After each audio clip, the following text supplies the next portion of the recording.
She saved his life and tried to disappear without telling him, but when he secretly followed her, he saw her feeding triplets. Hi, my beautiful family, it's your Mr. Peter. Before anything else, let me speak this prayer over your life. Soft, powerful, and filled with love just for you. May peace settle into your heart like a quiet song. May today bring you moments of stillness, and may your burdens feel lighter than you feared. I pray that love visits you in gentle, unexpected ways. A kind word, a warm hug, a smile that feels like home. May healing touch every part of you that's been hurting, and may joy come softly without asking for permission. You are not forgotten. You are not alone. You are deeply seen, deeply valued, and so deeply loved. Now, Binta says hi, and she's sending all her love wrapped in warm gratitude. She's felt every single prayer you've whispered for me, and her heart is full because of you. But she also looked at me with love and said, "Tell them, my love, I feel their kindness." But why are some of them leaving in the middle? That truly hurts us. Family, please don't leave halfway. If you love me, if you believe in this journey we've shared, stay until the end. Your presence is a gift, and when you're missing, we feel that too. I know some of you have said the introductions are too long, and that's okay. If you need to, you can skip this part, but please don't skip the story. I'm writing every word from my heart, only for you. And now, my sweet family, tell me truly, how did James do today? He's doing his best to carry the love I've poured into these stories. If his voice touched your heart, let us know. If not, I'll always listen, because your feelings matter here. Now please, not out of pressure, but out of love, like this video. Leave a kind comment, share it with someone you care about. Let the world feel what I feel every day, a family built on love, faith, and unshakable connection. Let's begin.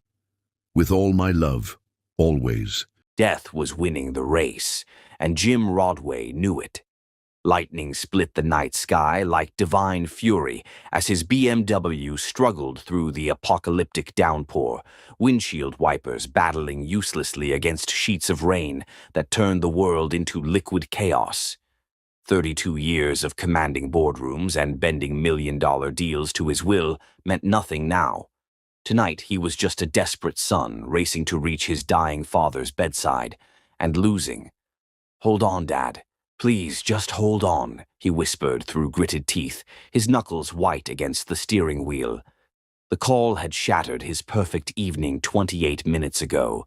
His father, the unbreakable William Rodway, who'd built a business empire from dirt and determination, who'd never shown weakness or shed a tear in front of his son, was taking his final breaths in Metro General Hospital, 40 miles through hell. Massive heart attack. The doctors had been blunt, 1 hour, maybe less. Every minute Jim spent fighting this storm was a minute stolen from goodbye, from forgiveness, from the words that had been building between them for years. His hands trembled as rain hammered his windshield with divine judgment. He'd spent a lifetime building walls between them, choosing profits over presents, deals over dinners with the old man. Now those walls were crumbling like sandcastles, and all he had left were regrets racing through his mind like accusations. The speedometer climbed past 90 on the flooded highway. Reckless, suicidal.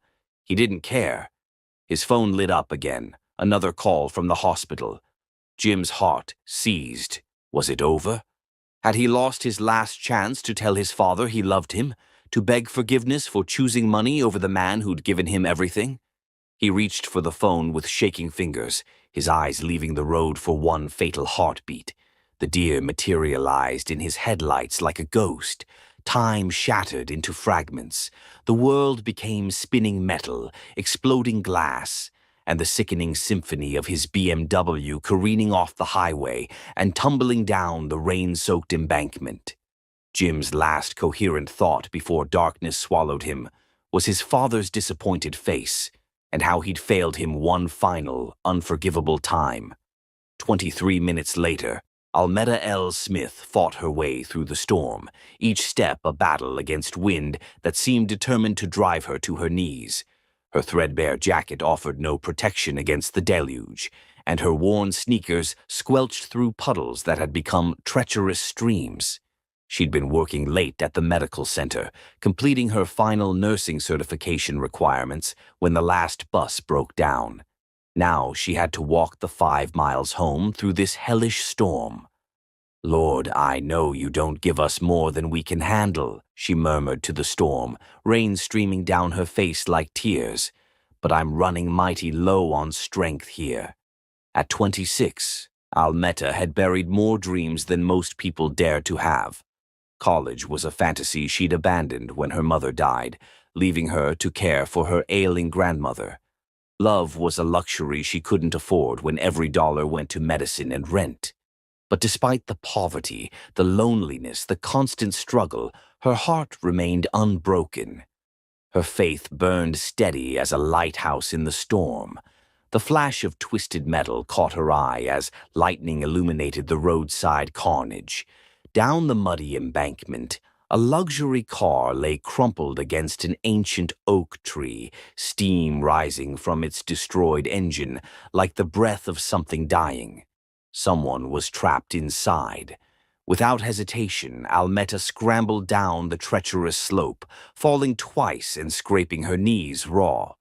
The storm had turned the hillside into a mudslide, but she clawed her way toward the wreckage, her nursing training from the community college and current certification program flooding back to memory. "Hello, can you hear me?" she called out, pressing her face against the spider-webbed driver's window. Inside, a man lay unconscious, blood streaming from a vicious gash across his forehead. He was devastatingly handsome. Strong jawline, olive skin, thick, dark hair now matted crimson with blood. But what struck her beyond his beauty was the peaceful expression on his face, almost angelic despite the violence that had brought him here. The car groaned ominously, and Almetta realized the massive oak was the only thing preventing it from rolling further into the ravine. She had to get him out. Now the driver's door was crushed beyond hope, but the passenger side had popped open from impact. Almetta crawled inside, her heart hammering as she assessed his condition. Blood was pooling beneath him, internal bleeding, possibly punctured organs. She'd seen enough trauma in her medical training to recognize death's approaching footsteps. "Listen to me, handsome," she whispered fiercely, gently cradling his face. "You are not dying on my watch tonight. You hear me? Not while I have breath in my body." Working with desperate efficiency, she tore strips from her white blouse, the good one she'd worn to her certification exam, and pressed them against his wounds. The bleeding was worse than she'd feared. She needed to apply pressure, but moving him could prove fatal. "Please, God, guide my hands," she prayed aloud, then began working with the gentle strength that had carried her through every crisis life had thrown at her. As she worked, his eyelids fluttered open, revealing the most stunning eyes she'd ever seen, deep ocean blue, like storm clouds over water, filled with pain but somehow still radiating warmth. When their gazes locked, something electric sparked between them, a connection so profound it stole her breath. "Am I dead?" he whispered, his voice rough with agony but surprisingly gentle. "Not if I have anything to say about it," Almetta replied, startled by the tenderness in her own voice. "What's your name?" "Jim," he managed, struggling to focus on her face through the pain. "Jim Rodway. I was trying to reach my father." "Shh, don't waste energy talking. Save your strength." She continued applying pressure to his wounds, monitoring his breathing for signs of shock. "I'm Almetta L. Smith, and I'm going to take very good care of you." Jim's eyes fixed on hers with startling intensity. Even through his pain, she could see something stirring in those blue depths, surprise, gratitude, and something deeper that neither of them had words for yet. "You're beautiful," he whispered, reaching up to touch her cheek with blood-stained fingers, "like an angel sent from heaven." Almetta felt tears mixing with rain on her face. "I'm no angel, sugar. Just someone who happened to be walking by when you needed help." "No," Jim said with surprising strength, his gaze never wavering from hers. "You were sent. I can feel it in my soul." Sirens wailed through the storm in the distance. Almetta had called 911 on her ancient flip phone the moment she'd found him, but help was still precious minutes away. She could see Jim fading, his beautiful eyes growing heavy with approaching unconsciousness. "Stay with me," she pleaded, taking his hand in both of hers. "Please, stay with me. Fight for your life." "What if I don't make it?" he asked, fear creeping into his voice for the first time. "Then I'll be right here beside you until the very end," Almetta promised with fierce conviction, squeezing his hand tight. "You won't be alone. I swear it on my grandmother's soul." The ambulance arrived in chaos, flashing lights cutting through darkness, paramedics shouting orders as they worked to extract Jim from the twisted wreckage. As they stabilized him and loaded him onto a stretcher, Almetta found herself pushed back, her life-saving work complete. "Wait!" Jim called out weakly as they lifted him toward the ambulance. "The woman who saved me. Where is she?" But when the paramedics looked around, Almetta had vanished back into the storm like a guardian spirit, leaving behind only Jim's memory of her face and her grandmother's precious gold locket, broken from her neck during the rescue and lying forgotten in the mud and twisted metal. As the ambulance raced toward Metro General, Jim clutched the delicate locket in his palm, the only proof that his angel had been real. He'd never experienced anything like the soul-deep connection he'd shared with this stranger who'd risked everything to save him. Even through his pain and fear, one thought burned bright and clear. He would find her again, no matter what it took. Death had been winning the race tonight, but Almetta L. Smith had changed the rules entirely. Now Jim had a reason to live, a reason to fight, a reason to become the man worthy of the angel who'd crawled into hell to pull him back to life. The storm was passing, but the real tempest, the one that would transform both their lives forever, was just beginning. Chapter 2. Haunted Hearts. Jim Rodway awakened to the sterile white ceiling of Metro General Hospital, and the first sensation wasn't physical pain. It was the crushing weight of loss settling on his chest like a tombstone carved from regret. 3 days had passed since the accident. 3 days of drifting between consciousness and darkness while his broken body fought to heal. But his soul felt shattered beyond any surgeon's skill to repair. His father was dead. The words echoed in his mind like a death knell. He'd missed saying goodbye by exactly 17 minutes. 17 minutes that would haunt every remaining day of his life. While he'd lain unconscious in twisted metal, William Rodway had taken his final breath, calling out for the son who never came. "The last thing your father said was your name," the night nurse had told him yesterday, not realizing those words would become Jim's personal hell. "He kept asking for you, kept saying he had to wait for Jimmy to come home." Now, staring at the acoustic tiles above his hospital bed, with his ribs wrapped tight and his left arm imprisoned in a cast, Jim felt like he was drowning in an ocean of might-have-beens. The business empire his father had built, the billions in assets, the respect and fear their family name commanded, none of it mattered anymore. What mattered was that he'd spent years choosing profit margins over presence, and now it was eternally too late for redemption. The only thing keeping him from completely surrendering to despair was the memory of her, his angel, his salvation. The woman with gentle hands and fierce determination who'd crawled into a death trap to save his worthless life. Almetta L. Smith. Even her name was poetry, rolling off his tongue like a prayer whispered in cathedral silence. He'd spoken it so many times the nurses thought he was suffering from brain trauma. Jim reached into his nightstand drawer and retrieved the delicate gold locket, running his thumb over its intricate engravings. It was clearly an antique, worn smooth by decades of being treasured. Inside was a faded photograph of an elderly black woman with kind eyes and the same gentle smile he remembered from that storm-lashed night. Her grandmother, without doubt. "Where are you, Almetta?" he whispered to the empty room that smelled of disinfectant and broken dreams. "I need to find you. I need to thank you for giving me a reason to live." But it was more than gratitude driving his obsession. In those moments when their eyes had met in the wreckage, something profound had occurred, a recognition deeper than attraction, stronger than desire. It was as if his soul had finally found its missing piece, scattered across the chaos of twisted metal and falling rain. Dr. Reeves entered the room with his usual concerned expression, chart in hand. "How are we feeling today, Jim?" "Like I've lost everything that ever mattered," Jim replied with brutal honesty, his voice hoarse from disuse. "Your injuries are healing remarkably well.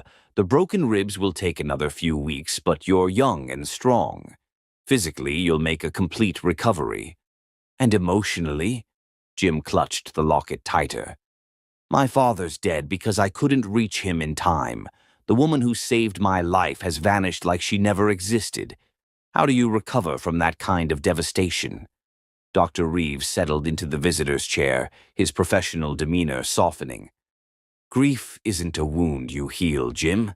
It's a burden you learn to carry. But you can choose how you honor your father's memory moving forward." "I want to find her," Jim said with sudden fierce determination. "The woman who saved me. I have to find her and thank her properly. The police couldn't locate her. She didn't leave any contact information with the paramedics or emergency responders. Then I'll hire investigators. I'll search every hospital, every clinic, every nursing program in the entire state if necessary." Jim's voice grew stronger with each word. "She's out there somewhere, and I'm going to find her if it takes the rest of my life."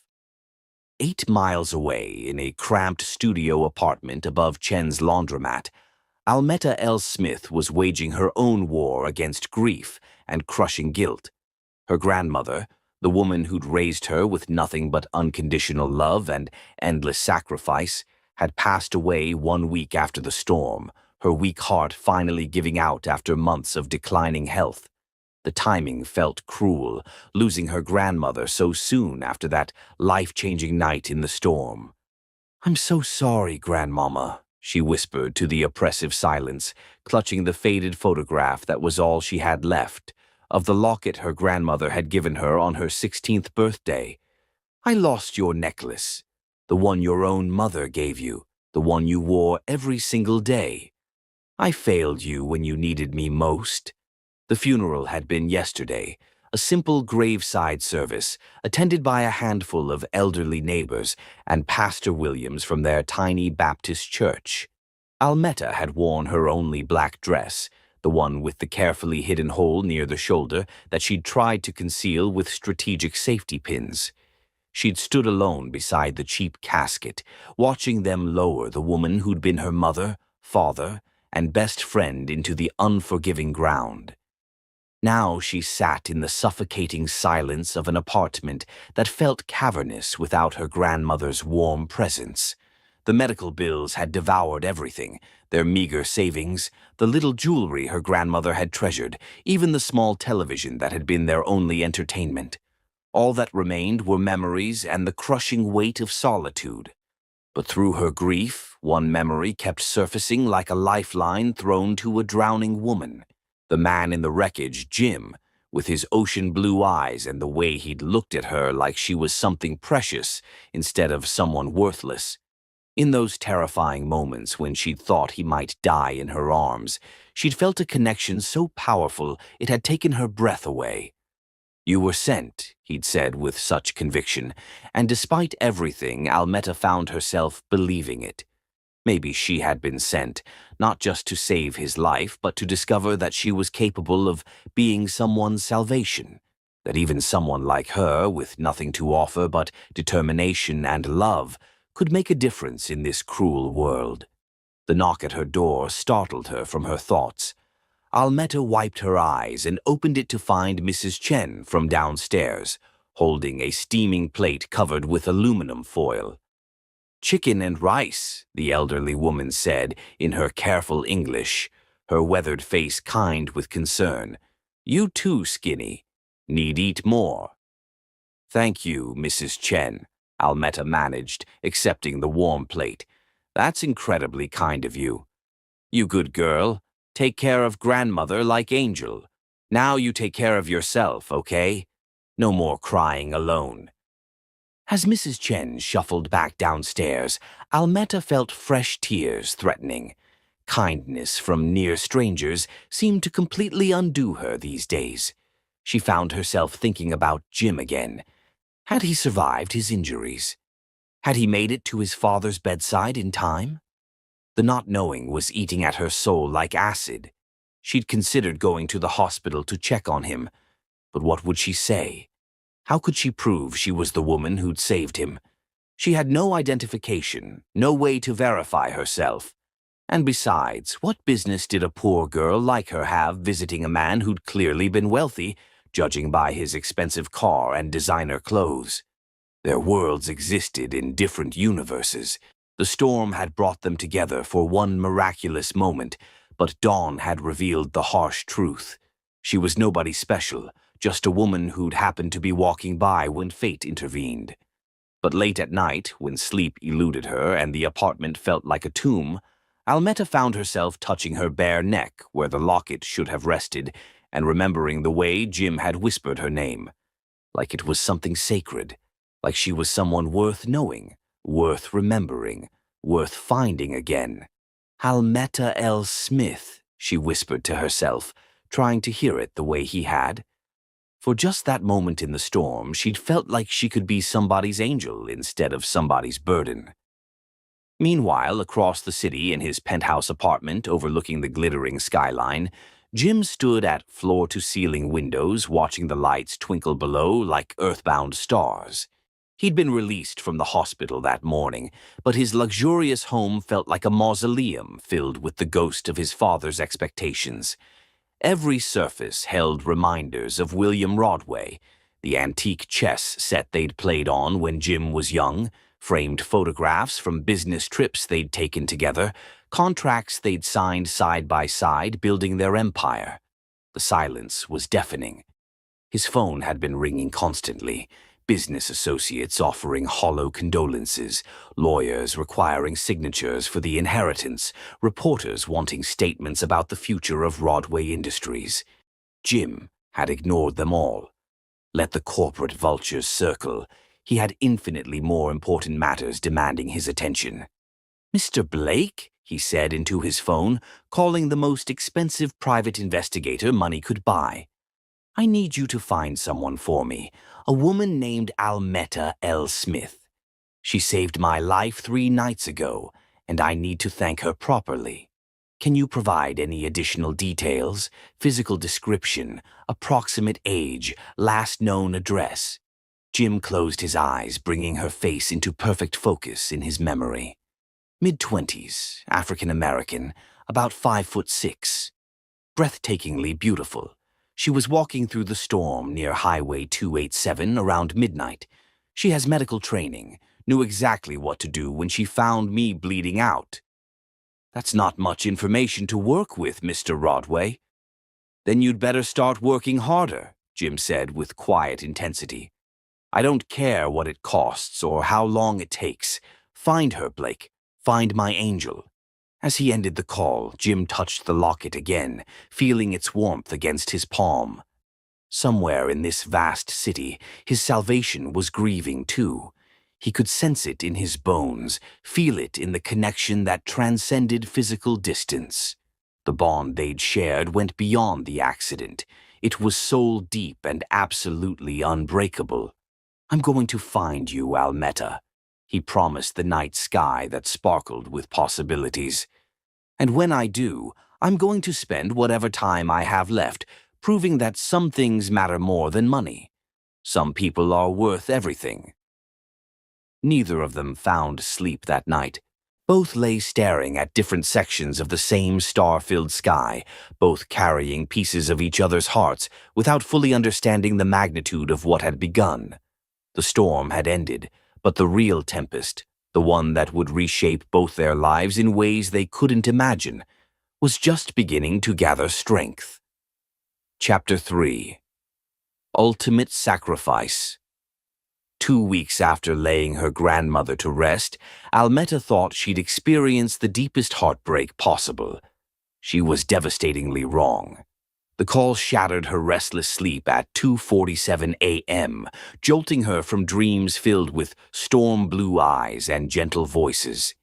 Keisha's name flashed on her cracked phone screen, and Almetta's heart lifted for the first time since the funeral. Her best friend always seemed to know exactly when she needed to hear a familiar voice. "Girl, thank the Lord you're calling," Almetta whispered, sitting up in her narrow bed. "I've been drowning over here and—" "Is this Almetta Smith?" The voice was male, official, and heavy with the careful sympathy that always preceded life-destroying news. Almetta's blood turned to ice water in her veins. "Yes. Who is this? Where's Keisha?" "This is Sergeant Martinez with Metro Police. Ma'am, I'm deeply sorry to inform you that Keisha Washington was killed in a motor vehicle collision tonight. She was struck by a drunk driver on Martin Luther King Boulevard at approximately 1:15 a.m. The words hit Almetta like physical blows, each syllable shattering another piece of her already fractured heart. "No," she gasped, her voice barely a whisper. "No, that can't be right. She was supposed to visit me tomorrow. We had plans." "Ma'am, I understand this is devastating news. Miss Washington had your contact listed as her emergency contact. There's something else we need to discuss urgently. She had 3 children with her, triplets, 15 months old. They survived the crash thanks to their car seats and are currently at Metro General Hospital. Child Services needs to know if there's family who can take custody." The world tilted sideways beneath Almetta. Keisha's babies, Hope, Faith, and Isaiah, 3 perfect innocent angels who were now orphans because some drunk bastard couldn't be bothered to call a taxi. At 15 months, they were just beginning to walk and talk, just starting to become little people with personalities. "Their father?" she asked, though she already knew the painful answer. "No father listed on any birth certificates. Miss Washington was a single mother with no known relatives. Are you aware of anyone who might be able to care for the children?" "I'll be right there," Almetta interrupted, her voice growing stronger despite the tears streaming down her face. "Don't let anyone else take them." "I'm coming now."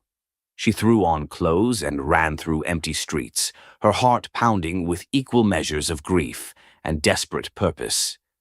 Keisha had been infinitely more than her best friend. She'd been her sister in every way that mattered, her confidant, the one person who'd never judged her for being poor or uneducated or struggling.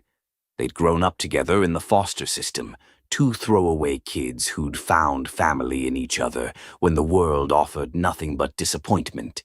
And Keisha's babies. Almetta had been present at their births, had held each tiny perfect body in her arms, and sworn to love them forever. Hope with her cafe au lait skin and impossibly serious dark eyes, Faith with her copper ringlets and infectious giggle that could light up the darkest room, Isaiah with his warm caramel complexion and surprisingly strong grip that had wrapped around Almetta's finger and claimed her heart instantly. Metro General was a maze of harsh fluorescent corridors and antiseptic smells that reminded her too painfully of her grandmother's final days. She found the NICU and pressed her face against the viewing window, her heart shattering completely at what she saw. The 3 cribs stood in a neat row, each containing a confused, crying baby. Hope kept reaching through the bars as if searching desperately for her mother's familiar touch. Faith's usual radiant smile had vanished, replaced by the bewildered tears of an infant who didn't understand why everything felt wrong. Isaiah was making soft whimpering sounds that Keisha used to say meant he was frightened and needed comfort. Almetta? A social worker approached, a tired-looking woman with kind but weary eyes and a clipboard full of bureaucratic heartbreak. I'm Sandra Phillips. I'm terribly sorry for your loss. I want them, Almetta said without preamble, never taking her eyes off the babies. Keisha's children. I want to take them home with me. Sandra sighed with practiced patience. I understand the emotional impulse to help, but caring for 3 infants simultaneously is an enormous responsibility. Are you married? Do you have family support, stable employment, and adequate housing? Almetta finally turned from the window, her jaw set with the same fierce determination that had driven her to crawl into a wrecked car to save a stranger's life. I have love. That's what matters most. Love doesn't pay for formula, diapers, daycare, or medical bills, Sandra said, gently but firmly. These children have extensive needs. The state requires proof of. These children need someone who knew their mother intimately, Almetta interrupted, her voice growing passionate. Someone who was there when they were born, who knows that hope likes to be rocked counterclockwise and faith needs to hear singing to fall asleep, and Isaiah calms down when you hum gospel hymns. They need someone who loved Keisha enough to die for her, and who loved them with that same fierce devotion. Sandra studied her carefully. Where do you work, Almetta? I'm between jobs currently, Almetta admitted, hating how pathetic it sounded. But I'll find employment. I'll work 3 jobs if necessary. Current living situation? A studio apartment on Elm Street. She didn't mention it was above a laundromat in the worst part of town, or that her rent was already 3 weeks overdue. Mrs. Smith, I truly admire your heart, but the state has strict requirements before placing children, especially 3 at once. You'd need larger housing, steady income, character references, proof of stability. How long do I have? Almetta asked, watching Hope continue to reach desperately through the crib bars. 72 hours to demonstrate you can provide adequate care. If not, they'll be placed in foster care, quite possibly separated into different homes. The thought of these precious babies, Keisha's legacy, being torn apart and scattered to strangers, made Almetta physically ill. Keisha had grown up in foster care, bounced from house to house like an unwanted burden. She'd sworn her children would never experience that particular form of heartbreak. I'll make it work, Almetta said with unshakable conviction. Whatever it takes, I'll make it work. The next 2 weeks blurred together in a haze of desperate determination. Almetta had already been looking at a larger apartment, and she used her nursing program connections to secure both a weekend position at a local clinic and expanded hours at her current cleaning job. She lied shamelessly to 3 different potential employers about her experience, finally securing a night shift at an all-night diner and a day shift cleaning downtown offices. When she would sleep became a problem for future consideration. She bought a used crib from Goodwill and created 2 additional sleeping spaces from cardboard boxes lined with soft blankets. Formula, diapers, and baby clothes from the dollar store stretched her meager resources to breaking point. It wasn't much, but it represented everything she had to give. On the 3rd day, Sandra arrived at the new apartment with the babies and a thick stack of legal documents. This is highly irregular, she warned, watching Almetta settle Hope into her trembling arms. You'll be monitored closely. Any indication that you can't handle this responsibility? I can handle anything for these children, Almetta said firmly, feeling Faith curl trustingly against her chest, while Isaiah wrapped his tiny fingers around hers. They're mine now. They're my babies, and I'm their mama. After Sandra departed, Almetta sank onto the floor of her nearly empty apartment, with all 3 babies surrounding her, finally allowing herself to release the grief she'd been holding back. Not quiet, dignified tears, but raw, wrenching sobs that came from the deepest chambers of her soul. "I'm sorry, Keisha," she whispered through her tears. "I'm sorry I couldn't save you the way I saved that stranger in the storm. I'm sorry your babies will grow up poor like we did, but I swear on my grandmother's grave they'll never doubt they're loved. They'll never feel abandoned or alone. I promise you that with my life." Hope gazed up at her with those impossibly serious dark eyes, as if she understood every word. Faith reached for Almeta's face with tiny, curious fingers, and Isaiah made the soft, cooing sound that meant he felt safe and protected. "Hope, Faith, Isaiah," Almeta said softly, testing their names on her tongue like a sacred prayer. "You're mine now, and I'm yours. I'm going to love you so fiercely that it'll make up for everything this cruel world tries to take from you." The first night was chaos incarnate. The babies cried in perfectly timed shifts, as if they'd coordinated their distress to ensure maximum exhaustion. Almeta paced the floor for hours, bouncing one while the other two awaited their turns. She sang every lullaby she remembered, hummed every gospel hymn her grandmother had taught her, and whispered promises she had no earthly idea how to keep. By dawn, she was utterly exhausted, completely overwhelmed, and more terrified than she'd ever been. But when Faith finally drifted off to sleep in her arms, tiny fist curled against Almeta's neck in perfect trust, she knew she'd made the only choice her heart could live with. These babies were her purpose now, her reason to keep fighting when everything else seemed hopeless. As morning sunlight streamed through their small windows, Almeta thought about the man from the storm, Jim, with his beautiful blue eyes and gentle voice. She wondered if he'd ever known love like this, so fierce it changed the fundamental structure of your soul. She wondered if he'd survived his injuries, if he'd reached his father in time. Most importantly, she wondered if he'd understand why she'd chosen this overwhelming life, 3 babies and a mountain of struggle, over the easier path of letting the state handle everything. Something deep in her heart suggested he would. Something about the way he'd looked at her in those moments between life and death told her he understood sacrifice, understood what it meant to put love before logic and hearts before convenience. "Someday," she whispered to Faith's sleeping face, "I'm going to tell you about the night I learned that some things are worth dying for, and some things, like you 3 precious angels, are worth living for, no matter how hard it gets." Outside, the world was awakening to another ordinary day, but inside apartment 3B, Almeta L. Smith was beginning the extraordinary journey of loving 3 children with the boundless heart of a woman who'd lost everything and found everything in the same breath.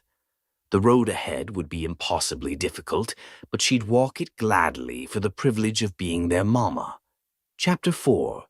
Cruel Whispers. 2 years, 730 days of loving 3 children with every fiber of her being, and still the whispers followed Almeta like poison wherever she went. Look at her parading around with those babies. 3 different daddies, guaranteed. Shameless, having children she can't afford to properly feed. I heard she's one of those women who sells herself. How else could someone like her manage? The cruel words cut deeper than winter wind, but Almeta had learned to keep walking with her head held high, even when her heart was bleeding.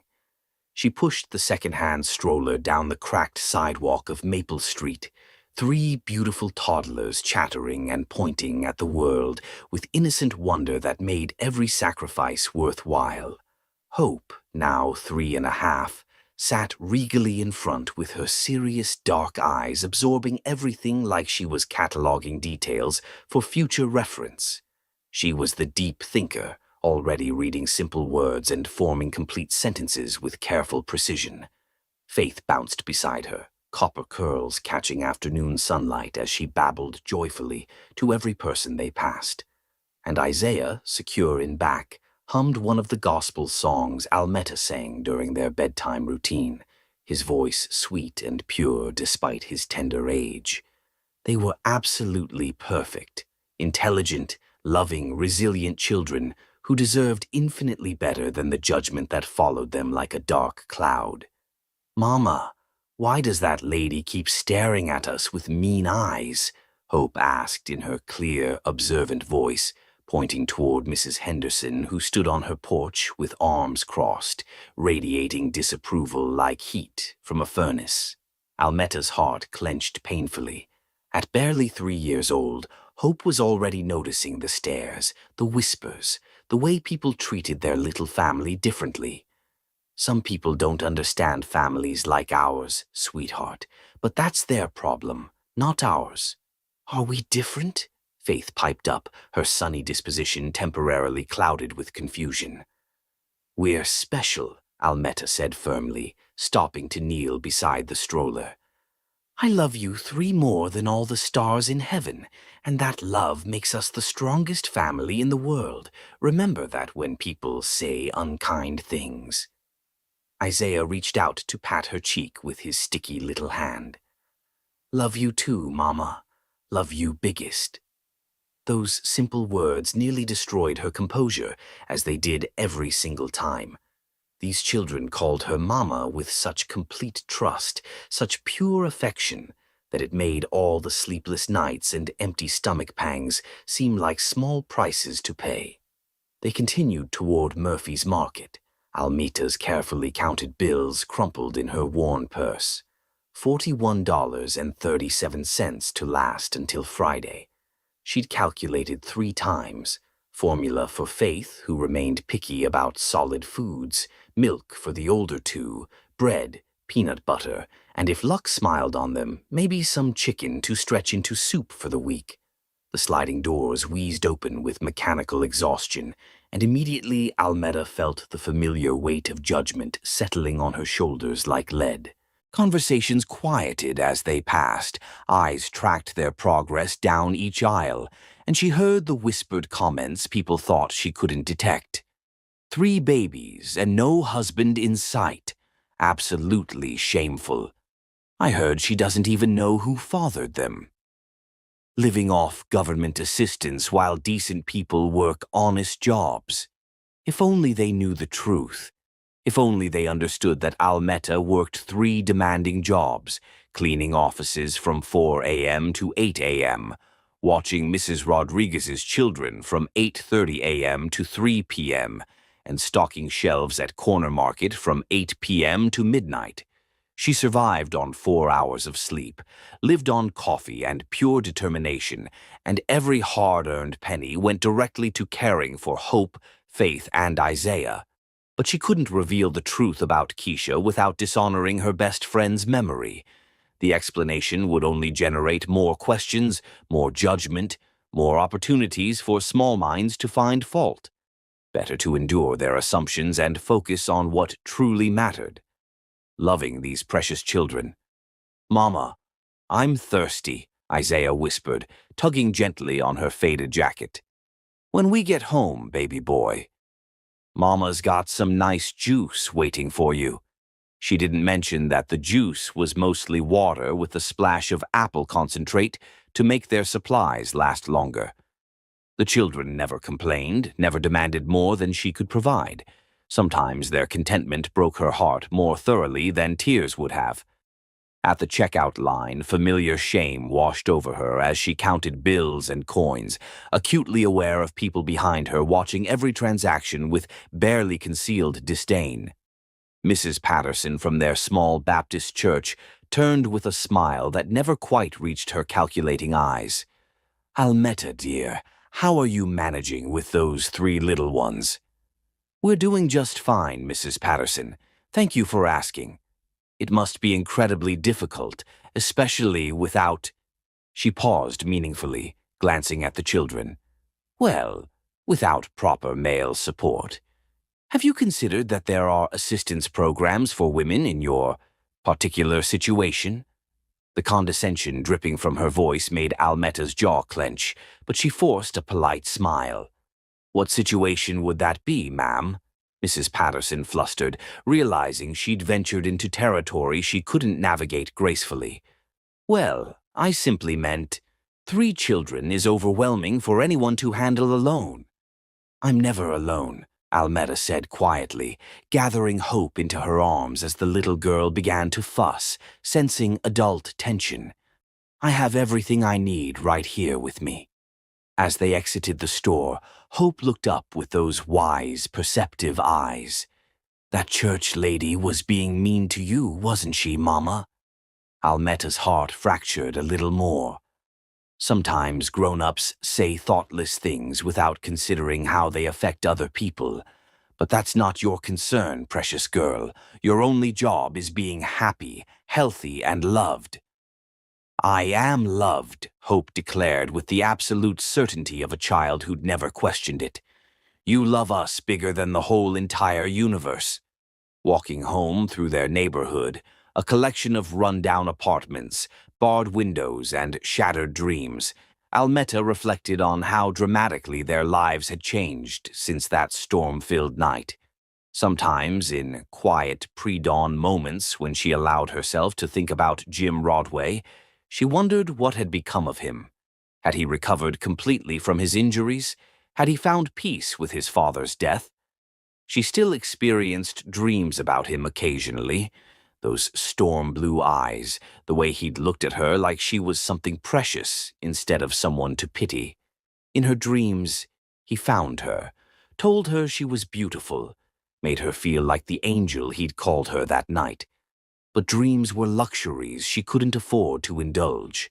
Reality was 3 hungry children, overdue bills, and neighbors who thought they understood her story. The afternoon sun was setting when they reached their building, a 3-story walk-up with peeling paint and a broken front step that the landlord refused to repair. Mrs. Williams from 2A stood on her balcony, arms crossed, watching their approach with obvious disapproval. "Afternoon, Mrs. Williams," Almetta called politely, though she knew what was coming. "Those children are getting louder every day," Mrs. Williams complained loudly. "All that crying and carrying on at all hours. Some of us work legitimate jobs and need our sleep."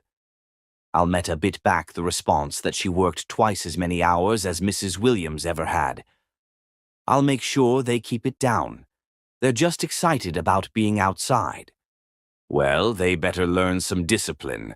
I'm considering discussing problem tenants with the landlord." The threat was crystal clear, and it terrified Almetta more than she'd ever admit. If they lost this apartment, she had nowhere else to go with 3 toddlers. The waiting list for subsidized housing stretched 2 years long, and family shelters often separated mothers from children.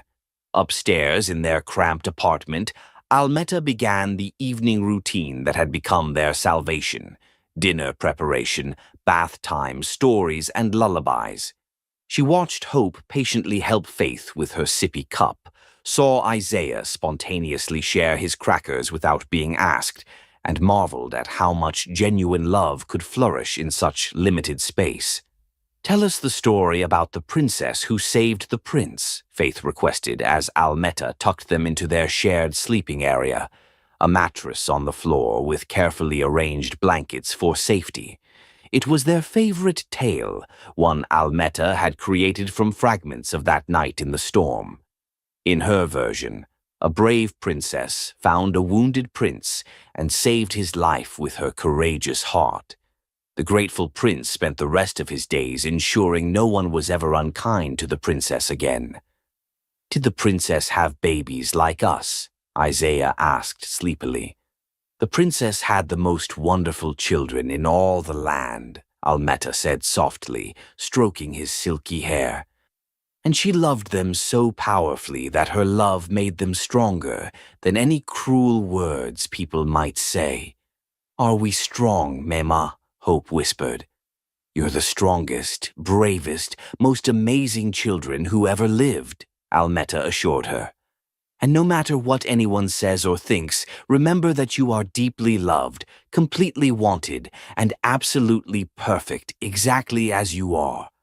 As the children drifted into peaceful sleep, Almetta sat beside their makeshift bed, watching their serene faces in the dim light filtering through their thin curtains.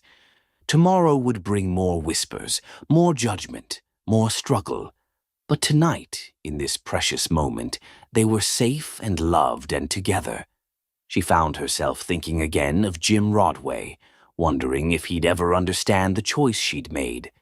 To love fiercely despite judgment, to sacrifice everything for children who weren't biologically hers, but belonged completely to her heart.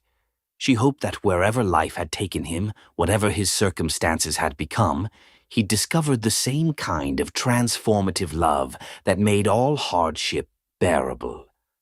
"Thank you, Keisha," she whispered to the gathering darkness. "Thank you for trusting me with your greatest treasures. I promise I'll never let them forget how much their first mama loved them, and I'll make sure they always know how much their second mama loves them too." Outside, the neighborhood settled into its usual evening symphony of sirens, shouting, and distant music from open windows.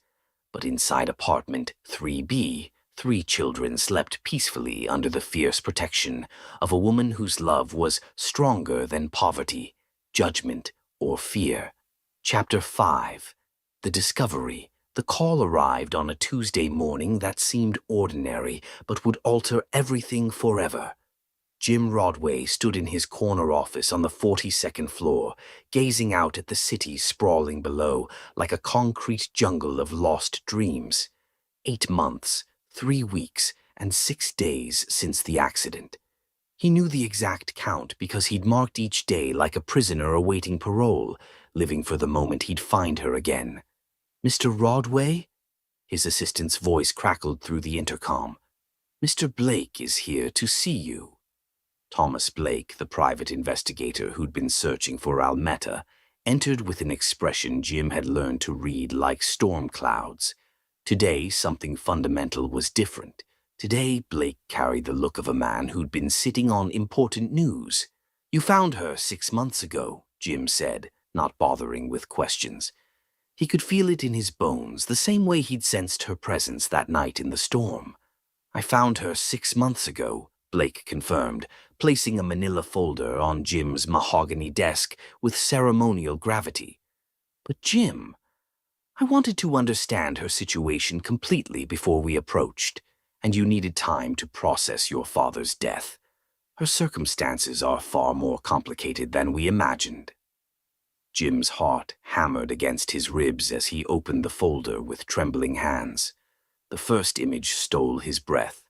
A photograph taken with a telephoto lens showing Almetta walking down a deteriorating street, pushing a stroller containing 3 small children. Even from a distance, even after 2 agonizing years, she remained breathtakingly beautiful. Her face had matured, showing the weariness that came from carrying impossible burdens on slender shoulders, but her eyes still held that gentle strength that had saved his life.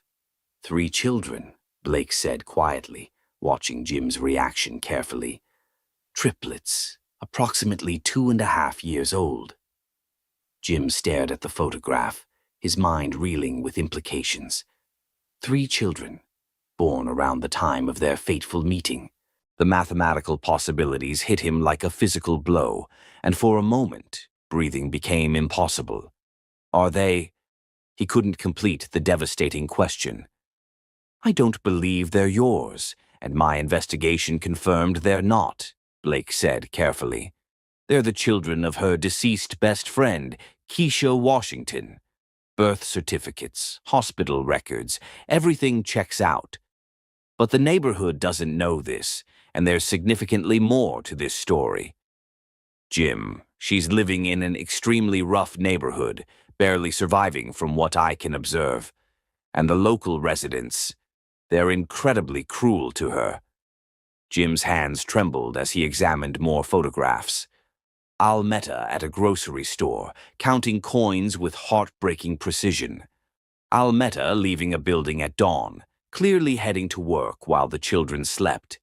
Almetta on a park bench, sharing a single sandwich among all 4 of them, while other mothers whispered and pointed with undisguised contempt. "What do you mean, cruel?" His voice dropped to a dangerous whisper. Blake shifted uncomfortably in his chair. "There's vicious gossip throughout the neighborhood. Rumors about how she ended up with 3 children. Most of it's absolutely brutal, Jim. They believe she's... Say it clearly. They think she's a prostitute, that the children have different fathers, that she doesn't know their identities. I've heard some of the things people say when they think no one's listening, and it's devastating." Rage, pure and incandescent, coursed through Jim's veins like molten steel. The woman who'd crawled into twisted wreckage to save his life, who'd risked everything for a complete stranger, was being treated like garbage by people unworthy to breathe her air. "Where is she?" he demanded, already reaching for his coat with deadly purpose. "Jim, wait. You need to consider this carefully. You don't know the complete story. Maybe those children are hers. Maybe the rumors contain some truth." "The rumors are lies," Jim said with absolute, unshakable certainty. "I know her soul. I looked into her eyes for 10 life-changing minutes, and I know exactly who she is. She's incapable of the things they're suggesting." "How can you be so completely certain?" Jim touched the locket in his pocket. He'd carried it every single day for 2 years, a talisman of hope and unwavering memory.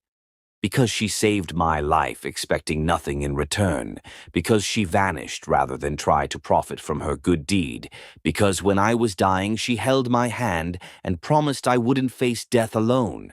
That's not the behavior of someone who sells herself. That's the behavior of an angel walking among us."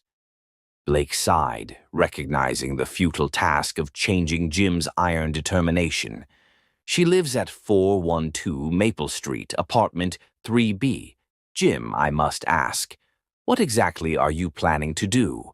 "What I should have done 2 years ago," Jim replied, heading for the door with renewed purpose. "I'm going to find my angel and ensure no one ever hurts her again." The drive to Maple Street took Jim through sections of the city he'd never seen, despite living here his entire privileged life.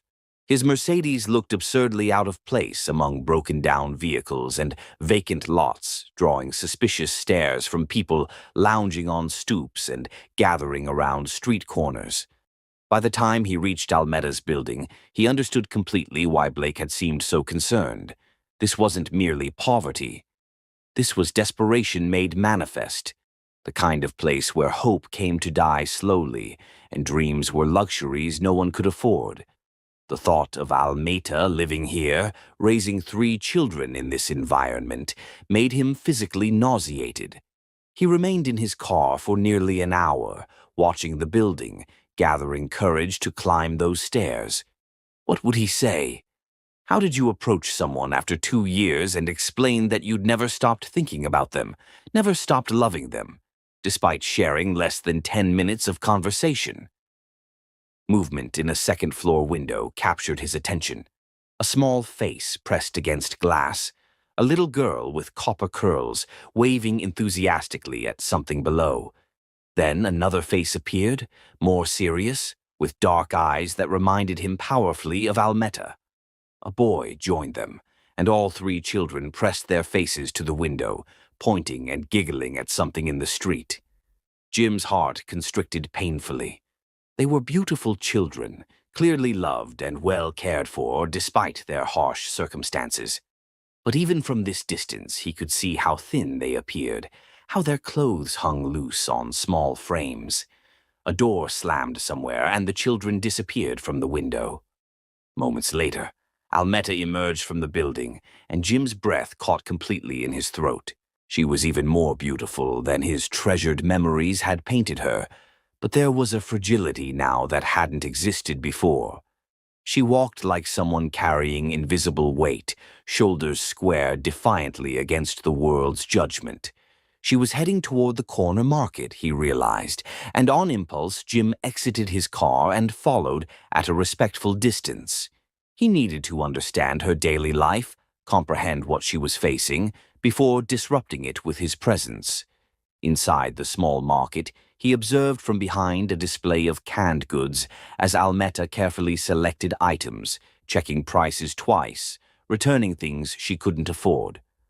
The store clerk, a middle-aged man with suspicious, calculating eyes, watched her every movement like she might shoplift. "You got money for all that?" the clerk asked rudely as she approached the counter. "Yes, sir," Almeta replied quietly, pulling out a handful of crumpled bills and counting them with painstaking care. "Humph. Don't know how someone like you affords anything with 3 kids and no visible means of support. Unless you're making money the way I heard you do." The ugly insult hung in the air like toxic smoke. Jim saw Almeta's hands shake slightly, saw her chin lift with proud defiance despite the hurt in her eyes, and felt his own hands clench into fists. "That'll be $23.47, the clerk said, making no effort to hide his disdain. Almeta counted her money again, and Jim witnessed her face fall in defeat. She was short, perhaps $3 or $4, but it might as well have been 300 for the despair that crossed her features. "I'll put the milk back," she said quietly, reaching for the gallon. "The children need milk more than I need coffee," she murmured to herself. But Jim heard every heartbreaking word. He couldn't endure another second. Moving without conscious thought, Jim stepped forward and placed a $50 bill on the counter.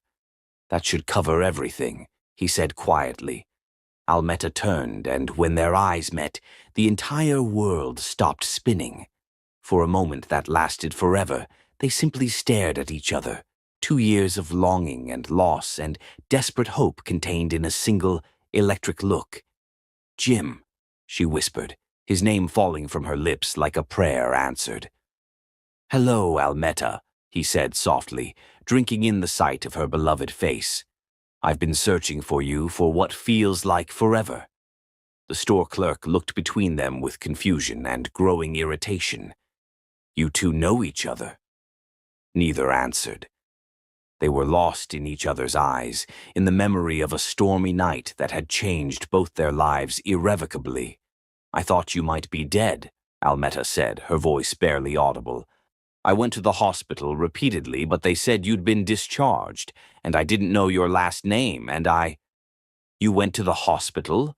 Jim stepped closer, unable to believe what he was hearing. "You looked for me?" "Every single day for 3 weeks," she admitted, tears beginning to form in her beautiful eyes. "I just needed to know you survived, that you'd reached your father in time." Jim's heart shattered and rebuilt itself in the same instant. She'd searched for him. She'd cared enough to worry, to hope, to seek him out. All this time he'd believed she'd simply vanished because she didn't want to see him again. "I didn't make it in time," he said quietly. "My father died while I was unconscious. But Almeta, you saved my life. You gave me a chance to live, to become a better man than I was before that night. I've been trying to find you so I could thank you, so I could—" "Excuse me," the clerk interrupted loudly. "This ain't no social club. You buying something or not?" Jim turned to look at the man, and something in his expression made the clerk take an involuntary step backward. "Give us a moment," he said in a voice that had silenced boardrooms full of aggressive executives. "Jim," Almeta said urgently, "you shouldn't be here. This neighborhood isn't safe for someone like you." "Someone like me?" She gestured helplessly at his expensive suit, his perfect haircut, the watch on his wrist that probably cost more than her annual rent. "You don't belong in this world. Your life and mine, they exist in completely different universes." "The only universe I care about is the one with you in it," Jim said fiercely. "Almeta, I haven't experienced a single day of genuine peace since that night.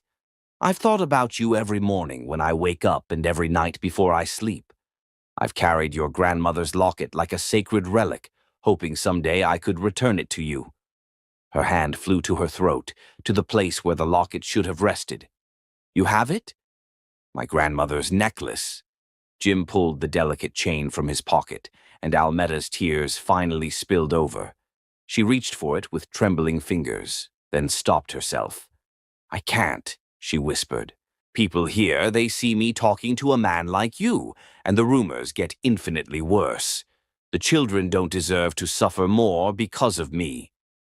"What rumors?" Jim demanded, though Blake had already explained. Almeta looked away, shame coloring her cheeks. "It doesn't matter.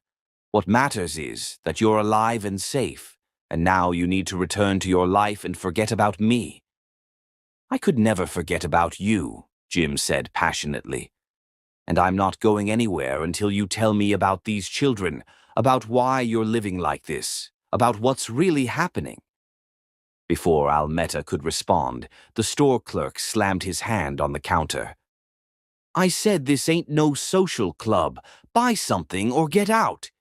Jim fixed the man with a stare that could have frozen hellfire. "I'll purchase this entire store if it means I can speak with this woman in peace. Now step back and give us space, or find yourself looking for new employment." The clerk's eyes widened as he registered Jim's obvious wealth and authority. He retreated behind the counter, muttering under his breath, but no longer daring to interrupt. "Please," Almeta whispered, looking around nervously at other customers who were beginning to stare with undisguised curiosity. "Not here. If you truly want to talk, meet me at Washington Park tomorrow at noon. But Jim, I'm warning you. When you hear my story, when you understand what people think about me, you're going to wish you'd never found me." "There's nothing you could tell me that would make me regret finding you," Jim said with absolute conviction. "Nothing in this world or the next." Almeta gathered her groceries with shaking hands, then looked at him one final time with eyes full of pain and hope and desperate love. "Tomorrow at noon," she said quietly. "And Jim, thank you for the milk. The children, they really need it." She departed without another word, and Jim stood in the dingy market feeling like he'd just been struck by lightning. She was alive, she was here, and tomorrow he would finally learn the truth about the woman who'd haunted his dreams for 2 endless years. As he walked back to his car, Jim noticed the stares, the whispers, the way people looked at him with suspicion and curiosity.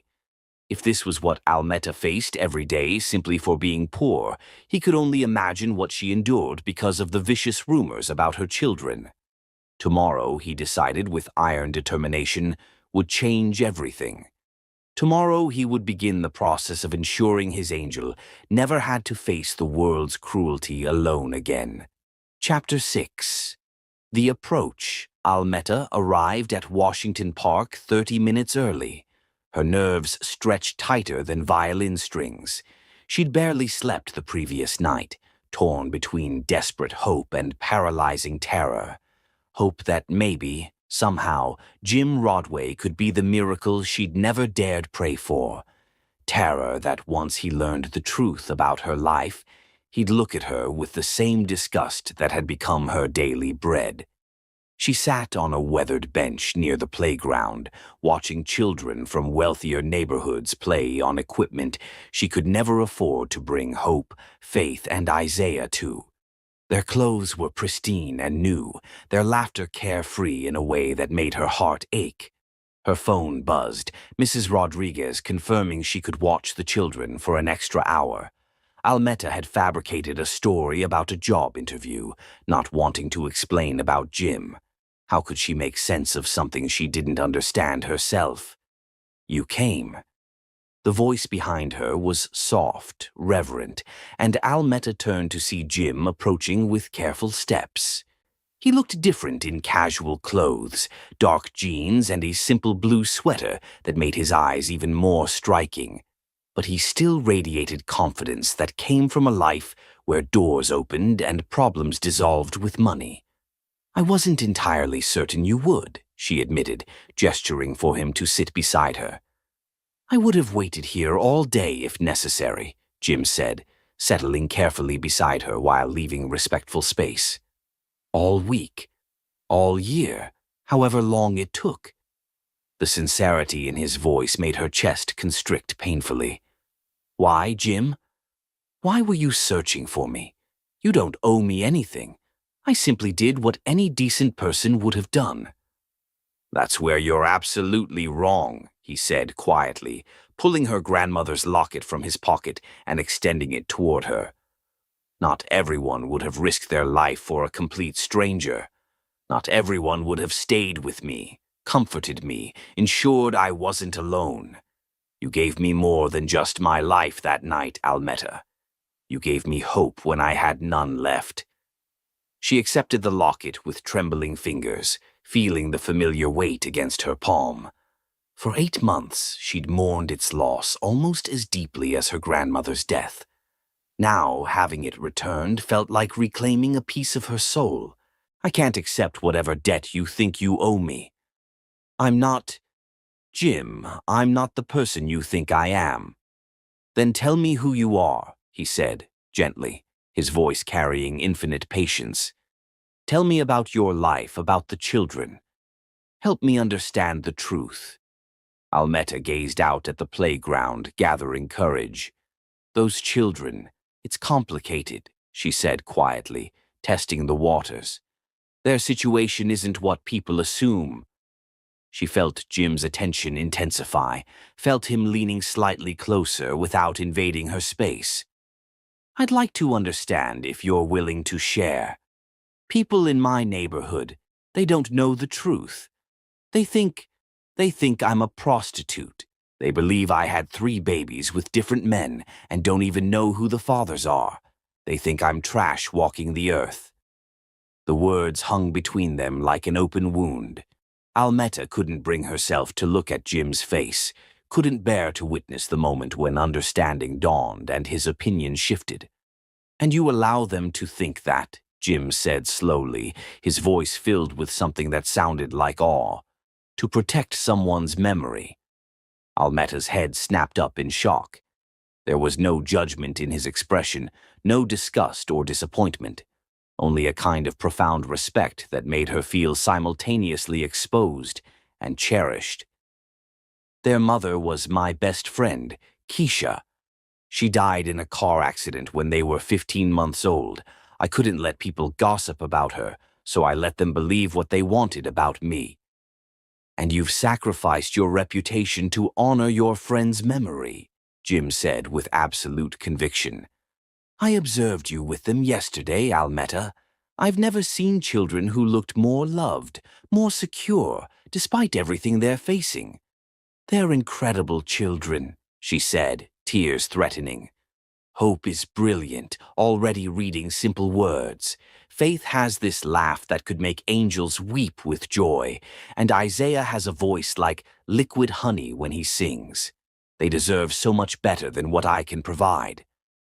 "They have something money can't buy," Jim said firmly. "They have a mother who loves them unconditionally. Do you have any idea how rare and precious that is?" "A mother who can barely keep food on the table," Almetta said bitterly. "A mother who has to choose between milk and her morning coffee, who can't afford to take them to the doctor when they're sick. A mother who saved a stranger's life and then sacrificed her reputation to honor her friend's memory," Jim interrupted passionately. "A mother who works 3 jobs without complaint, who shares her last sandwich equally among 3 children, who sings them to sleep every night even when she's exhausted beyond measure." Almetta stared at him in amazement. "How do you know all those details?" "I've been observing you," he admitted without shame. "For weeks, since my investigator located you. I needed to understand your life before I approached you. I've seen you leave for work at 4 in the morning, return home past midnight, and still have endless patience for bedtime stories. You've been watching me." The invasion of privacy should have made her angry, but instead she felt oddly protected, as if someone had finally witnessed her struggle and deemed it worthy of attention. "I know you work multiple jobs, that you walk everywhere to save bus fare, and that you turn the heat down at night to keep bills manageable," Jim continued. I also know that you are the strongest, most selfless person I've ever encountered. And I know that I've been only half alive for 8 months, waiting to find you again. Jim, she whispered, but he continued with growing intensity. I've thought about you every single day, Almeta. Your face when you promised I wouldn't die alone. Your hands, so gentle when you were trying to stop the bleeding. The way you disappeared before I could thank you, like some kind of guardian angel who didn't want credit for the miracle. I'm not an angel, she protested weakly. I'm just a poor girl trying to take care of 3 babies. You're my angel, Jim said with quiet intensity that made her heart skip. You saved my life and now I want to save yours. You can't save me, Almeta said, pulling her hand away. This is my life, Jim. This is who I am. I'm not some charity case for you to fix. I'm not talking about charity, he said urgently, his eyes blazing with emotion. I'm talking about love. The word exploded between them like lightning in a clear sky. Almeta felt her heart stop, stutter, then begin racing like a thoroughbred. You don't love me, she said desperately. You don't even truly know me. I know that you risk everything for people you care about, Jim said, his voice growing more passionate. I know that you make 3 children feel like the most precious beings on earth. And I know that when you touch someone, they feel safe for the first time in their life. Jim, please.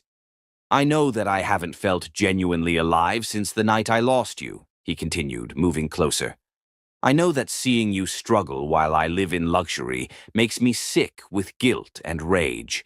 And I know that I would rather spend 1 day in poverty with you than a lifetime of wealth without you. Almeta was crying openly now, overwhelmed by words she'd never expected to hear, feelings she'd never dared to hope for. It's not that simple. You're wealthy, I'm poor. You're respected, I'm the neighborhood pariah. People would say terrible things about us. Let them talk, Jim said fiercely. I've spent my entire life caring what people think, and where did it get me? An empty penthouse and a heart that felt dead until I saw your face again. I don't care about money or reputation. I only care about you. And the children, she asked quietly, her voice the barest whisper. They come with me, Jim. I won't abandon them for anyone. I'm counting on that, he said, smiling for the first time since they'd sat down. Hope, faith, and Isaiah, right? I want to meet them properly. I want to be part of their lives, if you'll allow me. You want to help raise 3 children who aren't even yours? Almeta asked in disbelief. I want to help love 3 children who already belong to my heart because they belong to yours, Jim corrected gently. Almeta, I know this is overwhelming, but I'm asking you to take a chance on us. Let me court you properly. Let me show you that what we felt that night in the storm was real, that it's worth fighting the entire world for. Almeta looked into his eyes and saw everything she'd been afraid to dream of.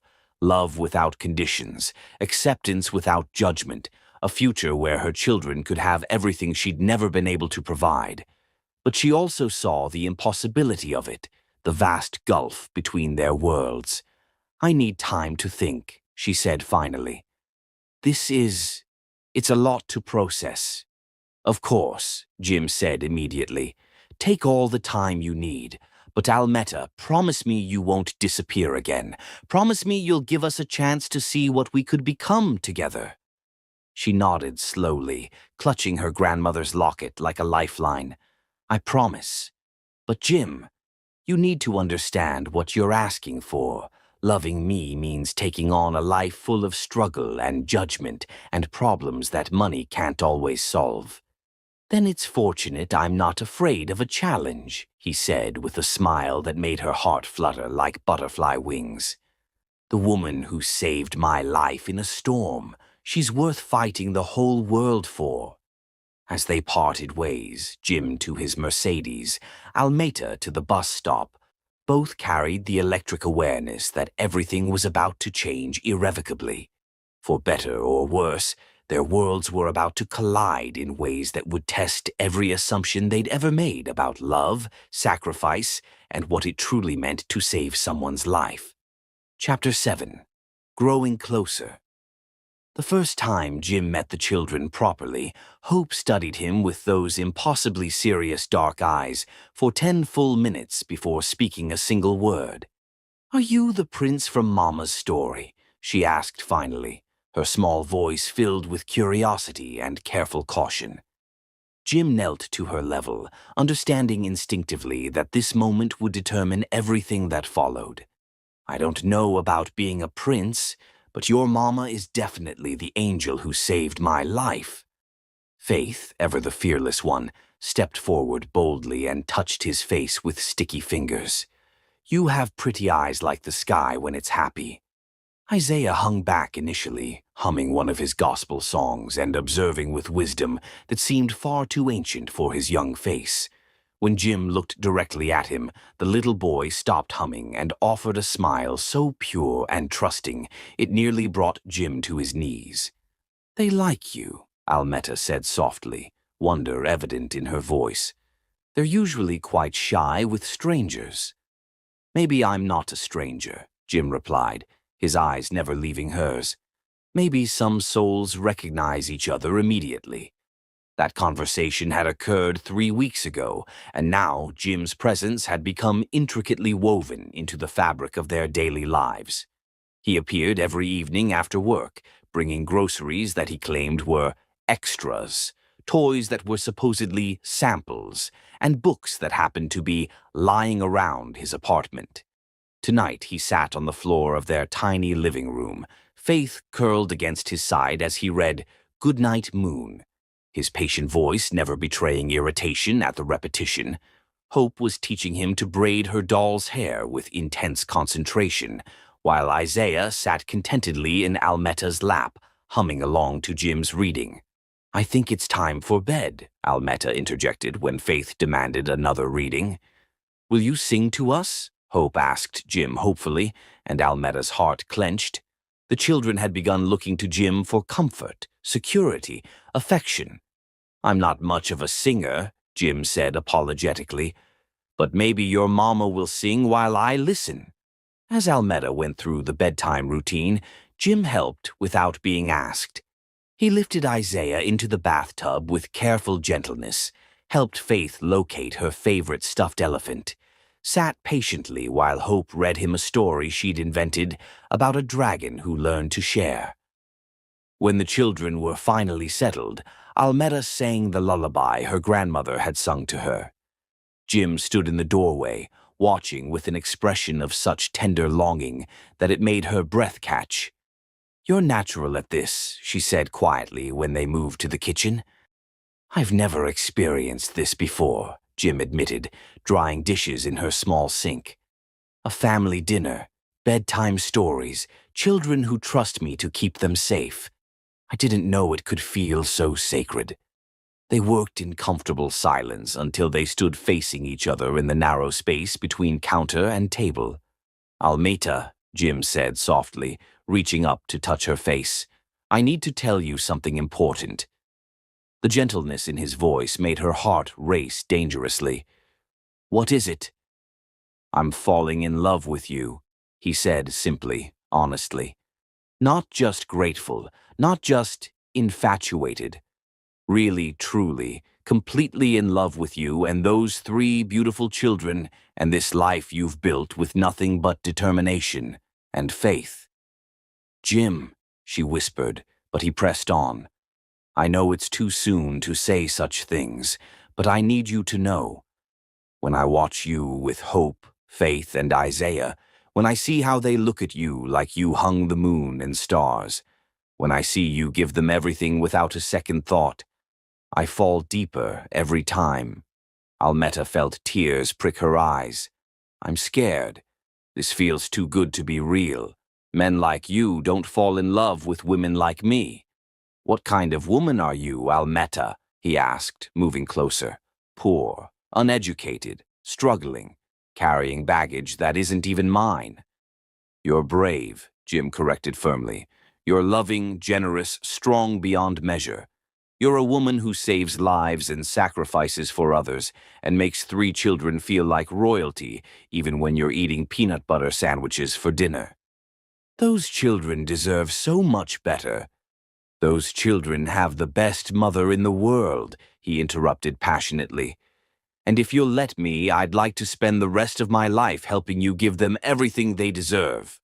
Before Almeda could respond, the sound of loud arguing echoed from outside, followed by someone banging on trash cans. Jim moved protectively in front of her as they both rushed to the window. Down on the street, a small group of neighbors had gathered, their faces twisted with anger and disgust. Mrs. Henderson stood in the center, pointing up at Almeta's window with accusatory fury. "Look at her up there with that rich white man," she shouted venomously. "I told you all she was selling herself. Now she's moved up to expensive clients." "Disgusting," another voice called out. "Those poor children, having to watch their mother whore herself out." "Someone should call social services," Mrs. Williams added with malicious satisfaction. Jim's hands clenched into fists, his entire body radiating barely controlled fury. "I'm going down there." "No," Almeda said quickly, grabbing his arm. "That will only make everything infinitely worse. They're looking for a reason to cause trouble."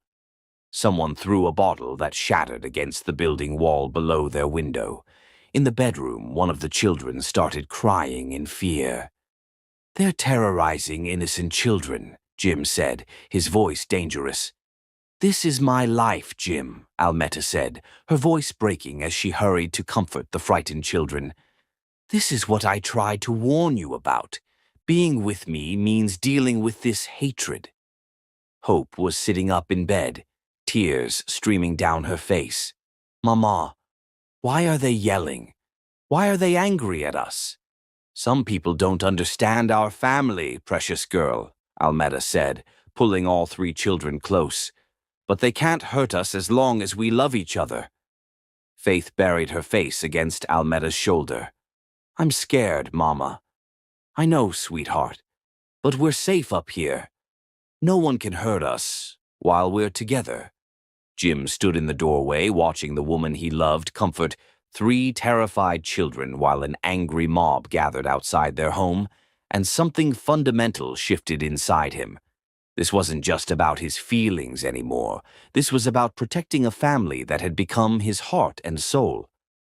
"I have an idea," he said quietly, when the children had finally fallen back asleep. "But you're not going to like it." "What kind of idea?" Almeda asked warily. "Move in with me," he said simply. "All 4 of you. My penthouse has 3 spacious bedrooms, security that won't let anyone near you. The children could have their own rooms, proper beds, a safe place to play." "Absolutely not," Almeta said immediately. "Jim, I can't be your kept woman. That would only prove what everyone already believes about me." "Then marry me," he said, the words escaping before he could stop them. The silence that followed was deafening. Almeta stared at him like he'd sprouted wings. "You're completely insane," she whispered finally. "We've known each other for 3 weeks." "I've loved you for 8 months," he countered.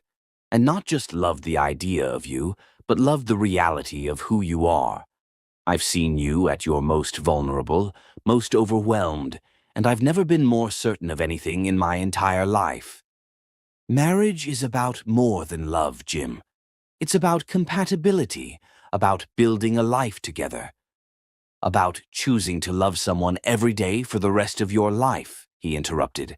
"About putting their needs above your own, about protecting and cherishing them no matter what the world throws at you. Tell me you haven't felt that. Tell me you don't love me too." Almeda closed her eyes, feeling the weight of loneliness and struggle pressing against the hope that bloomed whenever she looked at him. "Of course I love you. How could I not? But Jim, loving you and building a life with you are 2 entirely different things." "Are they?" he asked gently. "Because when I imagine my future, all I see is you and hope and faith and Isaiah. I see birthday parties and Christmas mornings and helping with homework and growing old with you, falling more in love with you every year. The picture he painted was so beautiful that it made her chest ache with longing. What about your business? Your social life? My business runs itself. My social life was empty anyway, Jim said firmly. The only expectations that matter now are the ones I have for our family. Our family, Almeta repeated softly. Our family, he confirmed. You, me, Hope, Faith, Isaiah, and maybe someday a little brother or sister for them to love and protect. The image of a baby with Jim's blue eyes and her smile, surrounded by Hope's careful attention, Faith's infectious joy, and Isaiah's gentle songs, was almost too perfect to bear. This is completely crazy, she said, but there was less conviction in her voice now. The best things usually are, Jim replied, moving closer. Almeta, I'm not asking you to decide tonight. I'm just asking you to think about it. To consider that maybe some love stories are meant to overcome impossible odds. Outside, the crowd was finally dispersing, but the broken glass remained as a reminder of the hatred they'd face. Inside, 3 children slept peacefully, trusting that the adults who loved them would keep them safe. I need time, Almeta said finally. Take all the time you need, Jim assured her. But while you're thinking, remember this. I'm not offering to rescue you. I'm asking if you'll save me one more time, because without you, without this family, I'm just a man with money and no heart to spend it on. As he prepared to leave, Jim kissed her forehead with infinite tenderness. I love you, Almeta L. Smith, he said against her skin.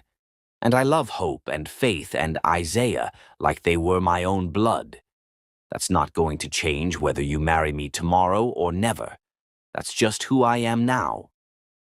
After he left, Almeta sat in her tiny living room, touching her grandmother's locket and thinking about the man who'd entered their lives like answered prayer. The smart thing would be to protect herself, to remember that fairy tales didn't happen to girls like her. But as she looked at the 3 sleeping children who'd taught her that love could transform anything, she wondered if maybe it was time to stop being smart and start being brave. Chapter 8. The Breaking Point. The knock came at 8:17 a.m. on a Tuesday morning that had begun like any other. Almeta had just finished feeding the children breakfast, oatmeal sweetened with brown sugar packets she'd saved from the restaurant, when 3 sharp, official raps echoed through their tiny apartment like gunshots. Through the peephole, she saw 2 women in crisp business suits, holding clipboards and wearing expressions of professional concern. Her blood turned to ice water. She'd seen those suits before, in the foster homes of her childhood, in the nightmares that still jolted her awake in cold sweats. Child Protective Services. "Can I help you?" she asked through the door, her voice steadier than her trembling hands. "Miss Smith? I'm Patricia Williams from CPS, and this is my colleague, Janet Morrison. We need to speak with you regarding your children." Almeta's heart hammered against her ribs as she slowly opened the door, positioning herself to block their view of the children, who were still at the kitchen table. Hope had gone very quiet, her serious eyes fixed on the strangers with uncanny perception. Faith continued chattering to her stuffed elephant, oblivious to the approaching danger. Isaiah had stopped his morning humming entirely. "What's this about?" Almeta asked, though she already knew with sickening certainty. Someone had called them, someone who'd seen Jim coming and going, who'd decided that a poor black woman with 3 children and a wealthy white man could only mean one thing. "We've received multiple reports over the past several months about your living situation," Patricia said, her voice professionally neutral, but her eyes already cataloging every detail of the small apartment. "The complaints have escalated recently, with concerns about the children's welfare, the adequacy of care, and alleged inappropriate behavior in the home." "Inappropriate behavior?" Almeta's voice rose slightly before she caught herself. Getting angry would only make things infinitely worse. Reports suggest you may be entertaining men for money while the children are present, Janet said, her tone suggesting she'd rather be anywhere else on Earth. We're required to investigate any claims that children might be exposed to prostitution. The word hit Almeta like a physical blow to the stomach. She'd known this day might come, had prepared for it in her darkest moments, but hearing it spoken aloud in front of her children made her feel violently ill. "That's not what's happening here," she said firmly, fighting to keep her voice level. "Jim Rodway is a friend who's been helping us. There's nothing inappropriate about our relationship." "Jim Rodway?" Patricia's eyebrows shot up. "The businessman?" "Ms. Smith, surely you understand how this appears. A man of his wealth and status, spending time with a woman in your circumstances." "My circumstances?" Almeta's temper flared despite her efforts to stay calm. "You mean being poor? Since when is poverty a crime?" "Mama?" Hope's small voice came from behind her, carrying a note of fear that broke Almeta's heart. "What's wrong? Who are these ladies?" Patricia and Janet exchanged a meaningful look. "We need to see the children, Ms. Smith, and we need to inspect the living conditions thoroughly." Almeta had no choice but to step aside. The women entered her tiny apartment, and she watched their faces as they took in the reality of their life. The second-hand furniture, the makeshift sleeping arrangements, the clothes hanging in the bathroom. Everything she'd worked so hard to make warm and loving suddenly looked shabby and inadequate through their professional eyes. "Hello there," Patricia said to Hope, with the fake brightness adults used when they were about to destroy a child's world. "I'm Patricia. Can you tell me your name?" Hope looked at Almeta for permission before speaking. "Hope? And that's Faith and Isaiah. They're my brother and sister." "And who takes care of you, Hope?" "Mama does," Hope said with simple certainty that made Almeta's heart swell and break simultaneously. "She loves us bigger than the whole world." Janet was taking notes, examining the kitchen, checking the locks on the windows with methodical precision. "Miss Smith, can you provide documentation of your income, proof that you can adequately provide for 3 children?" "I work 3 jobs," Almeta said, moving protectively closer to the children. "I provide everything they need." "The apartment seems overcrowded. Do the children have adequate sleeping arrangements?" Almeta gestured to the bedroom where she'd carefully arranged sleeping spaces. It wasn't perfect, but it was clean, safe, and filled with love. "This is temporary," she said. "I'm saving for a larger place." "We need to ask some questions about the man who's been visiting," Patricia said, sitting at the children's eye level. "Hope, sweetie, can you tell me about the man who comes to visit your mama?" Hope's face lit up like Christmas morning. "You mean Jim? He reads us stories and helps Mama with dinner, and he knows all the words to Goodnight Moon. And he's gonna teach me to play chess when I'm bigger, and he makes Mama smile real pretty." "Does he ever make you feel scared or uncomfortable?" Hope looked genuinely confused. "Number Jim makes everything better. He makes Mama smile, and when he's here, Faith doesn't have bad dreams, and Isaiah sings louder." Isaiah, who'd been watching the proceedings with his usual quiet wisdom, suddenly started humming Amazing Grace. His sweet voice filled the small room, and both social workers seemed startled by the pure beauty of it. "Isaiah likes music," Almeta explained, her voice thick with emotion. "He sings when he feels safe and happy." "And he's been singing more since this Jim started coming around?" Patricia asked, making careful notes. "Yes," Almeta admitted, not understanding why that felt like a trap being set. The interview continued for over an hour. They checked the refrigerator, examined the children's clothes, tested the smoke detector, and asked endless questions about Jim's visits, his relationship with the children, and Almeta's work schedule. "Mama works really, really hard," Faith piped up at one point, apparently deciding she needed to defend Almeta. She sings to us when we're sad, and she shares her food with us, and she tells us stories about the princess who saved the prince. Finally, after what felt like an eternity of invasion and judgment, the women gathered their papers and prepared to leave. "Miss Smith, we'll need to schedule a follow-up visit," Patricia said, "and we'll need you to provide character references, proof of stable income, and documentation of adequate housing arrangements." "What happens if I can't?" Almetta asked, though she already knew the answer that would haunt her dreams. "We may need to place the children in foster care temporarily until we can verify that this is a safe and stable environment for them." The words hit Almetta like bullets to the chest. Foster care. The nightmare she'd fought so hard to save Hope, Faith, and Isaiah from. The system that had broken her own childhood and Keisha's. "They're not in danger," she said desperately. "Look at them. Do they look neglected? Abused? They're happy, healthy children who are loved more than life itself." "Love isn't always enough, Miss Smith," Patricia said with what seemed like genuine sympathy.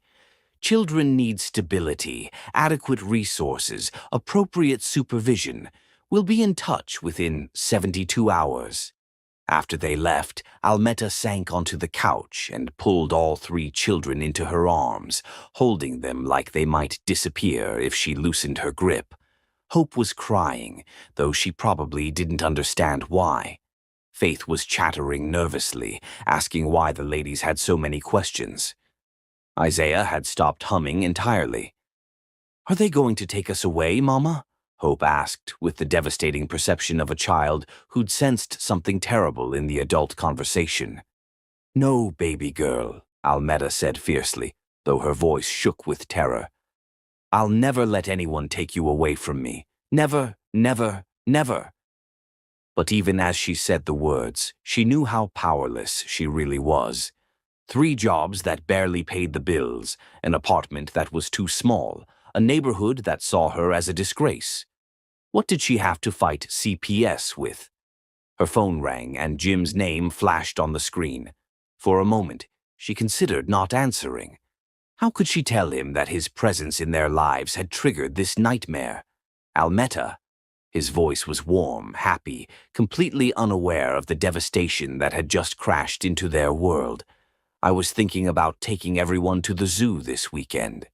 Hope mentioned she's never seen a real elephant, and I thought—" "Jim," she interrupted, her voice breaking. "We need to talk. Something terrible has happened." The change in his tone was immediate. "What's wrong? Are the children okay? Are you hurt?" "Child services came this morning," she said, and heard his sharp intake of breath. "Someone reported us. They think I'm prostituting myself because of you visiting." "Jesus Christ," he breathed. "Almetta, I'm so sorry. This is my fault. I should have been more careful, more discreet." "It's not your fault," she said, though part of her wondered if that was true. "But Jim, they might take them. If I can't prove I can provide adequate care, if I can't show stable income and proper housing." "Then we get married," he said immediately. "Tomorrow. Today. Right now. I'll provide the stability they're looking for." "And prove their point?" Almetta laughed bitterly. "A poor woman marrying a rich man right after CPS gets involved? That'll look absolutely perfect." "I don't care how it looks," Jim said fiercely. "I care about protecting our family." "Your family," she corrected. "Jim, maybe you should stay away for a while, until this blows over." The silence that followed was so long, she thought the call had dropped. "Are you asking me to abandon you?" he asked finally, his voice carefully controlled. "I'm asking you to think about what's best for the children," Almetta said, tears streaming down her face. "If your presence is what's causing this problem—" "My presence isn't the problem," Jim interrupted. "Racism is the problem. Classism is the problem. A system that would rather tear apart a loving family than admit that love comes in many forms. That's the problem. But if staying away means they can stay with me. Almetta, Jim said, his voice gentle but unbreakable. I'm coming over. No, she said quickly. If they're watching, if someone sees you, then let them see me, he said.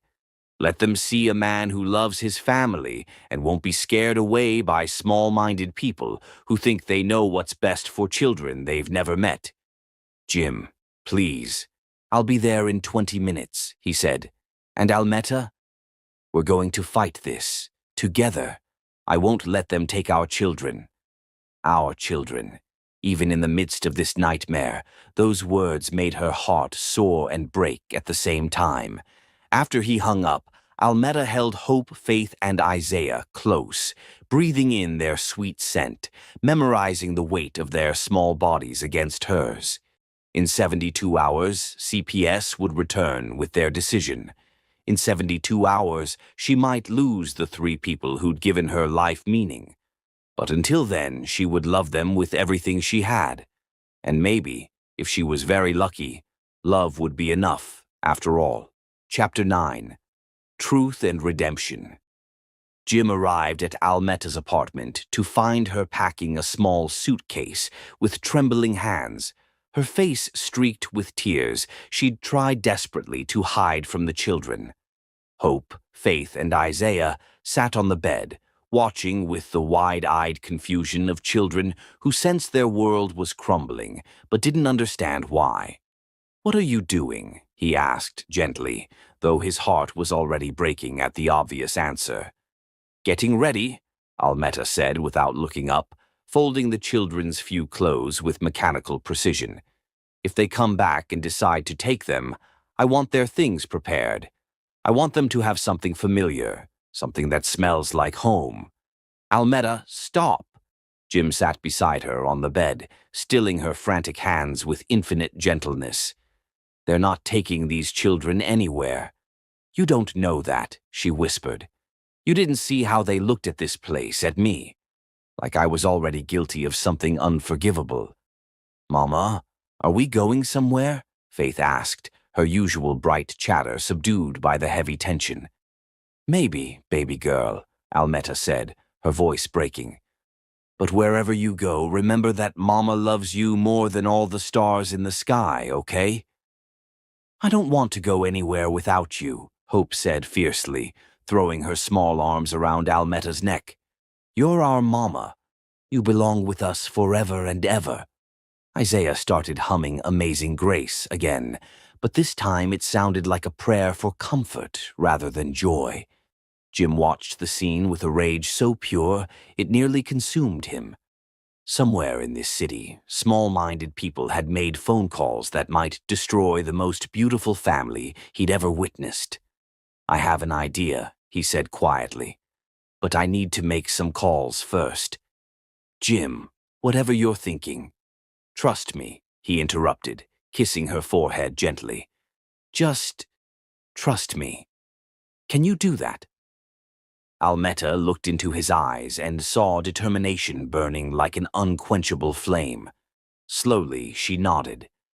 For the next hour, Jim made call after call from Almetta's tiny kitchen while she tried to maintain normalcy for the children. He spoke in low, urgent tones to lawyers, to private investigators, to contacts she didn't know he possessed. Finally, he returned with an expression she couldn't read. "Pack a bag for yourself, too," he said.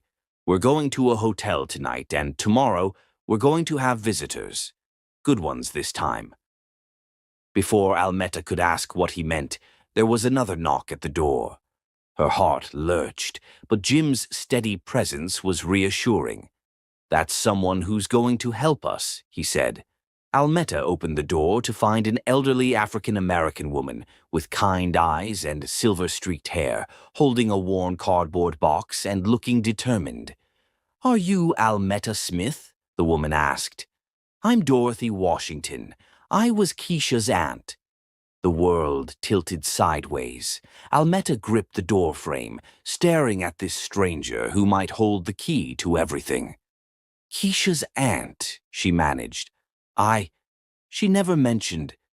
We lost touch when she was young, Dorothy said sadly. Family troubles, pride, stupid disagreements that seem so small now.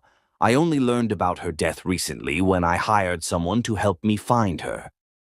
She looked past Almetta to where Hope, Faith, and Isaiah peeked out from behind the couch, and her face crumpled with joy and grief. "Oh, my Lord," she whispered, tears streaming down her face. They looked just like her. That little girl has Keisha's exact eyes, and the boy has her smile. "How did you find us?" Almetta asked, still reeling. "I hired Mr. Blake, the same investigator this gentleman uses," Dorothy said, nodding at Jim. "He's been helping me search for family for months. When he connected our cases and told me about your situation, about what people were saying, about the threats from child services, I knew I had to come forward immediately." She held up the cardboard box with reverence. Keisha's birth certificate, hospital records from when the babies were born, letters she wrote to me that I was too stubborn to answer. And this. Dorothy pulled out a cell phone and pressed play on a video. Suddenly, Keisha's voice filled the tiny apartment, young and scared but determined. "Aunt Dorothy, I know you probably won't get this message, but if something happens to me, I need you to know about my babies. Hope, Faith, and Isaiah, they're the most beautiful children in the world, and I love them more than life itself. If I die, my best friend Almetta promised to take care of them. She's the only family I trust, the only person who loved me unconditionally. Please don't let the state separate them. Please help Almetta keep them together. She's more their mother than I ever got the chance to be." Almetta sank onto the couch, tears streaming down her face as Keisha's voice continued, describing each child's personality, their favorite songs, their fears and dreams. "There's more," Dorothy said gently, sitting beside Almetta. "Medical records, DNA tests Keisha had done to establish paternity, letters of recommendation from doctors and neighbors who knew what kind of mother she was trying to be." "Why are you sharing this with us?" Jim asked. Dorothy looked at him with the piercing gaze of a woman who'd lived long enough to recognize truth. "Because I've spent weeks learning about what happened to these babies after Keisha died. I know about the sacrifice this young woman made, taking on 3 children when she could barely feed herself. That makes you more family than blood ever could." Hope had crept closer during the conversation, her serious eyes fixed on Dorothy. "Are you our real grandma?" she asked with the directness of a child. Dorothy's face lit up with wonder. "Would you like me to be, sweetheart?" "We don't have a grandma," Faith said, joining her sister. "Just Mama and Jim and each other." "Well, now you have a grandma too," Dorothy said, her voice thick with emotion. Isaiah, who'd been listening with his usual quiet intensity, suddenly walked over to Dorothy and climbed into her lap. He began humming Amazing Grace again, but this time it sounded like pure celebration. "He does that when he feels safe," Almetta explained, wonder in her voice. "Smart boy," Dorothy said, stroking his hair. "Music tells the truth when words aren't enough." The next morning, Dorothy made good on her promise. Armed with legal documents, photographs, and righteous fury, she visited every person who'd spread rumors about Almetta. She went to Mrs. Henderson's house, to the church where gossip had flourished, to the corner market where the clerk had been so cruel. Over the following week, a few shamefaced neighbors began appearing at Almetta's door. Mrs. Patterson from church brought a casserole and a quiet apology. The store clerk offered a small gift card and mumbled words about being too quick to judge. Mrs. Williams came downstairs with red eyes, though several other neighbors remained hostile and unconvinced. When Patricia and Janet from CPS arrived for their follow-up visit, they found a completely different scene. Dorothy was there with her box of documents. Jim was there with character references from business associates and bank statements proving financial stability. The apartment was filled with food brought by repentant neighbors and toys donated by church members. "Ms. Smith," Patricia said, looking around in amazement, "this is quite a transformation from our last visit." "The truth has a way of changing everything," Dorothy said, handing over Keisha's documents. "These children have never been in danger. They've been loved, protected, and cherished by a woman who sacrificed everything to honor her friend's dying wish."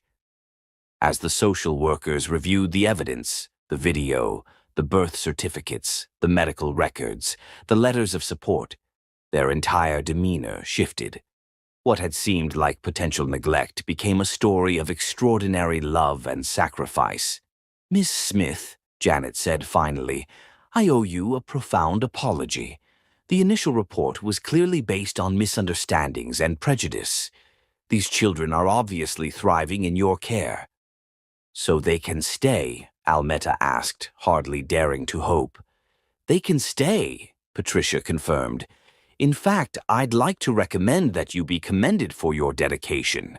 What you've done, taking on 3 children as a single woman, working multiple jobs, creating a loving home despite incredible challenges, it's truly remarkable." As the CPS workers prepared to leave, Hope stopped them. "Patricia," she said, tugging on the social worker's jacket. "Yes, sweetheart." "Mama told us you were here to make sure we were safe and loved," Hope said with her usual serious demeanor. "Well, we are. We're really, really loved. So thank you for checking, but you don't have to worry about us anymore. We're exactly where we belong." After everyone left, the small apartment felt different, not just because of the gifts and food, but because the weight of judgment and fear had finally lifted. Almetta sat on the couch with all 3 children in her arms, marveling at how quickly a nightmare could transform into a miracle. "So," Jim said, sitting beside them with a smile that lit up his entire face, "I believe someone mentioned something about a wedding. Is that a proposal, Mr. Rodway?" Almetta asked, her heart soaring with joy and hope. "That's a promise, Miss Smith," he replied, pulling her close. "A promise that you'll never face anything alone again, that these children will have everything they need and more, and that love really can conquer all." Hope looked up at them with those wise, serious eyes. "Does this mean Jim gets to be our daddy for real?" "If that's what you want, sweetheart," Jim said gently. "I want," Faith announced immediately. "And Isaiah wants too, don't you, Isaiah?" Isaiah's response was to start humming the wedding march, though Almetta was fairly certain he'd never heard it before. Some things, she thought, the heart just knew. As the afternoon sun streamed through their windows, Almetta reflected on the journey that had brought them here. From a stormy night and a car wreck to a love that had weathered every storm society could throw at them. The truth had set them free. Now all that remained was to build the beautiful life they dreamed of together. Chapter 10. Love's Greatest Triumph. 6 months later, on a perfect spring morning when the world seemed painted in pure hope and golden sunlight, Almetta L. Smith stood before the mirror in the bridal suite of Sacred Heart Church, hardly recognizing the radiant woman staring back at her. The dress was breathtakingly simple yet stunning. Ivory silk that Jim had lovingly insisted on purchasing, with delicate pearl beading that caught the light like captured starlight. Dorothy had spent hours arranging Almetta's hair into an elegant updo, weaving in baby's breath and the small pearl pins that had belonged to Keisha. Around her neck, her grandmother's locket rested against her heart, finally returned to where it belonged. But it wasn't the dress or the expertly applied makeup that transformed her appearance.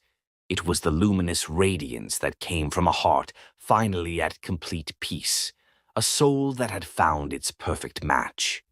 "You look like a real princess, Mama," Hope said from behind her, carefully holding Faith's hand while Dorothy finished adjusting her flower girl dress. The most beautiful princess in the whole entire world, Faith added, bouncing with barely contained excitement. And Jim gets to be your prince forever and ever. Isaiah, devastatingly handsome in his tiny black tuxedo, was practicing walking slowly like Dorothy had patiently taught him, carrying the satin pillow with their rings. He'd been humming, "Here Comes the Bride," all morning, his sweet voice filling the room with pure joy. "Are you ready for this momentous day, child?" Dorothy asked, stepping back to admire her handiwork with pride.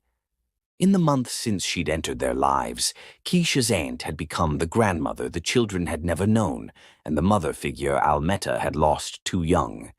"I've been ready for this my entire life," Almetta said softly, her voice thick with emotion. "I just didn't know it until a storm brought us together." A gentle knock interrupted their preparations, and Jim's best man, Thomas Blake, peeked inside.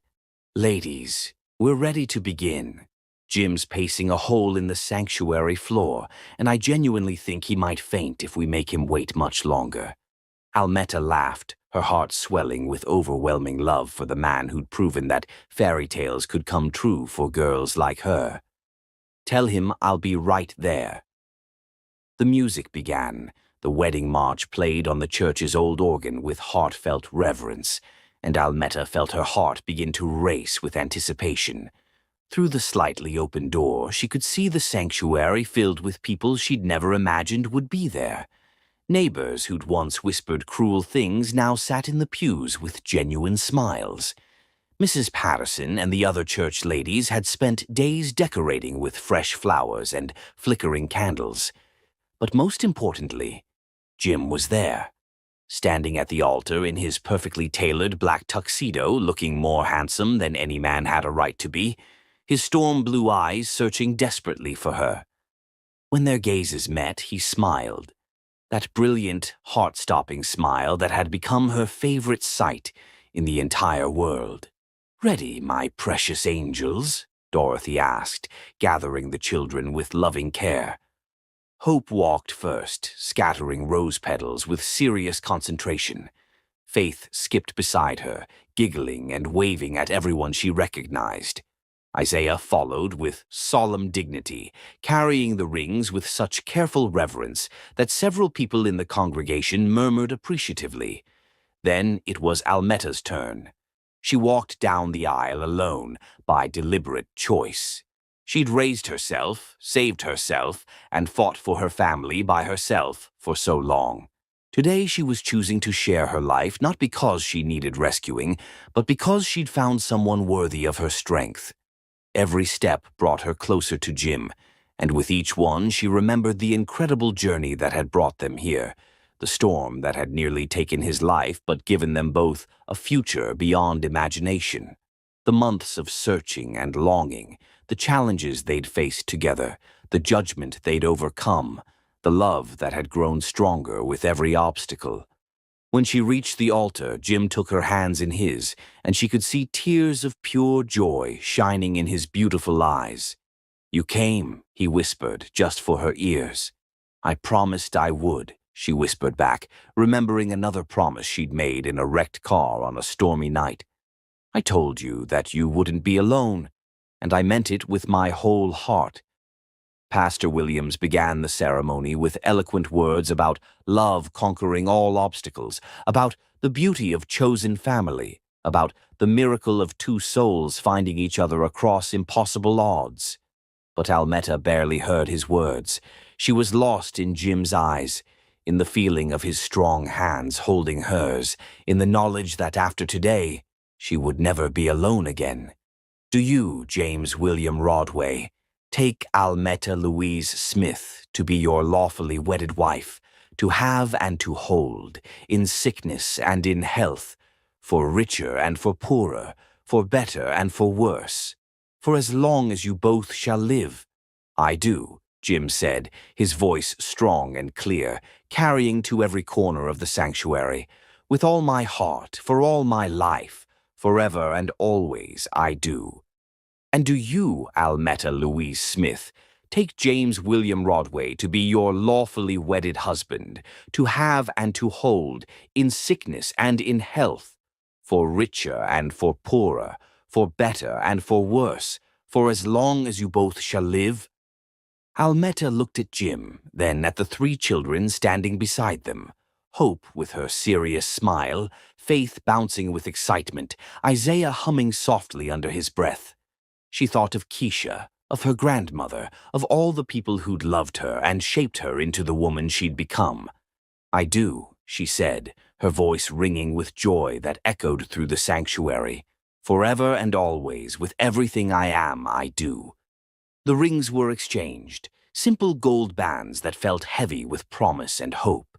Jim's hands shook slightly as he slipped hers onto her finger, and Almetta's tears finally spilled over as she did the same for him. "By the power vested in me by the state, and by God above, I now pronounce you husband and wife," Pastor Williams declared with a radiant grin. "Jim, you may kiss your bride." Jim cupped Almetta's face in his hands, his thumbs gently wiping away her tears of pure happiness. "I love you, Mrs. Rodway," he said softly. "I love you too, Mr. Rodway," she replied, her heart so full she thought it might burst with joy. Their kiss was tender, passionate, and full of promise for all their tomorrows. It lasted long enough for the congregation to cheer enthusiastically, for the children to clap excitedly, and for both of them to remember why they'd fought so hard to reach this perfect moment. The reception was held in the church fellowship hall, transformed with twinkling white lights and spring flowers into something absolutely magical. Jim and Almetta danced their first dance to "At Last" by Etta James, swaying together as if they were the only two people in the universe. "Any regrets?" Jim asked as the song ended. "Only one," Almetta said, and his face fell until she smiled mischievously. "I regret that we wasted 8 months apart when we could have been building this beautiful life together." "We weren't ready then," Jim said wisely. "You needed to become the incredible mother you are, and I needed to learn what really mattered in life. Everything happened exactly when it was supposed to." Later, as the celebration wound down and the children fell asleep in chairs decorated with ribbon and flowers, Jim and Almetta stood together watching their wedding guests. Some former enemies turned friends, strangers turned family, and a community slowly learning to choose love over judgment, though they knew some neighbors would never change their hearts. "What happens now?" Almetta asked, leaning against her husband's strong chest. "Now we go home," Jim said, kissing the top of her head tenderly. "To our real home, where Hope can have her own room with towering bookshelves, where Faith can dance without bothering neighbors, where Isaiah can have a piano to play his music on." "And where we can start our new life together," Almetta added, thinking of the beautiful penthouse that would soon be filled with children's laughter and love. 2 months later, Jim stood in the courthouse holding a folder of legal documents, watching Almetta sign the papers that would make their family official in the eyes of the law. Hope, Faith, and Isaiah sat beside them, dressed in their finest clothes, waiting for the moment that would change their names and their lives forever. "Hope Rodway," the judge announced as the first adoption was finalized. "Faith Rodway, Isaiah Rodway, congratulations, you now have a legal father who will love and protect you for the rest of your lives." "Daddy," Faith shouted joyfully, throwing herself into Jim's arms. "We're really your babies now." "You were always my babies," Jim said, his voice thick with emotion as he hugged all 3 children close. "Now we just have the papers to prove it to the world." Hope, ever the serious one, looked up at him with those wise, dark eyes. "Does this mean we're a real family now?" "Sweetheart," Almetta said, kneeling down to her level, "we became a real family the moment we chose to love each other. The papers just make it official." "I like official," Isaiah said solemnly, making everyone laugh with delight. That night, in their new home overlooking the glittering city, Almeta tucked each child into their own bed, real beds with matching furniture and windows that looked out over lights that stretched to the horizon. She sang them the same lullabies she'd always sung, but tonight they sounded like celebration instead of comfort. When she finally joined Jim in their bedroom, he was standing by the window with a strange, wonderful expression on his face. "What are you thinking about?" she asked, wrapping her arms around him from behind. "That night in the storm," he said quietly. "If someone had told me then that losing control of my car would lead to this, to you, to our children, to the happiest I've ever been in my life, I never would have believed it possible." "Maybe that's how miracles work," Almeta said, turning in his arms. "They disguise themselves as disasters until we're brave enough to see the blessing hiding inside." Jim kissed her then, soft and deep and full of the passion that had been building between them for months. When they finally broke apart, both breathless, he rested his forehead against hers. "I have something wonderful to tell you," Almeta said, her voice trembling with excitement and nervous anticipation. "What is it, my love?" She took his hand and placed it on her still flat stomach, watching his face as understanding dawned like sunrise. "We're going to have a baby, Jim. Our baby." The joy that transformed his expression was like watching the sun rise over paradise. He lifted her off her feet, spinning her around their bedroom while she laughed with pure happiness. "A baby," he repeated wonderingly. "Our son or daughter." "Are you happy?" she asked, though his face already gave her the answer. "Happy doesn't begin to cover it," Jim said, setting her down gently and placing both hands protectively on her stomach. "A little brother or sister for Hope, Faith, and Isaiah. A baby who'll grow up knowing nothing but love and security and family." "A baby who'll have the most amazing father in the world," Almeta added, tears of joy streaming down her face. Later, as they lay in each other's arms, Jim traced gentle patterns on Almeta's skin and marveled at the incredible journey that had brought them here. From a car crash in a storm to a penthouse filled with love. From strangers to soulmates. From broken to beautifully, completely whole. "Do you think they'll be happy?" Almeta asked sleepily. "Hope, Faith, and Isaiah." "About the baby?" "They'll be absolutely thrilled," Jim assured her. "Hope will want to teach the baby to read before they can walk. Faith will sing to them constantly, and Isaiah will probably compose original lullabies." "What do you think we should name them?" Almeta asked. "If it's a boy," Jim said thoughtfully, "maybe James. After my father, so he'll have a chance to be the grandfather he never got to be." "James William Rodway, Jr.," Almeta said, testing the name. "I love it. It sounds strong and important." "And if it's a girl?"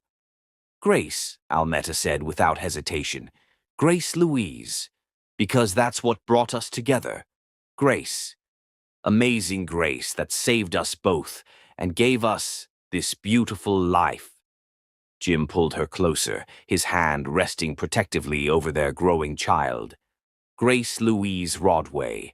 Absolutely perfect."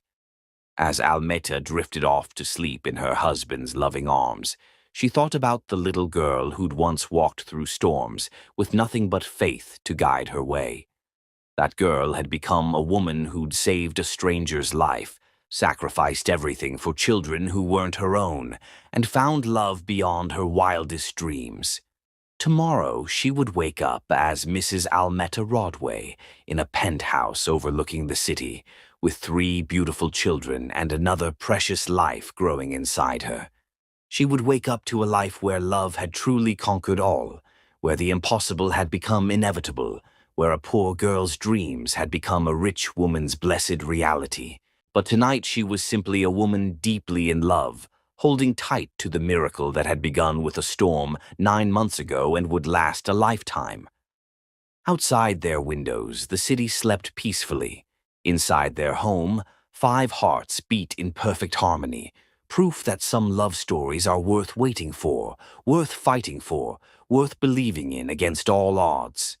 The storm had passed, the rainbow had come, and their greatest adventure was just beginning.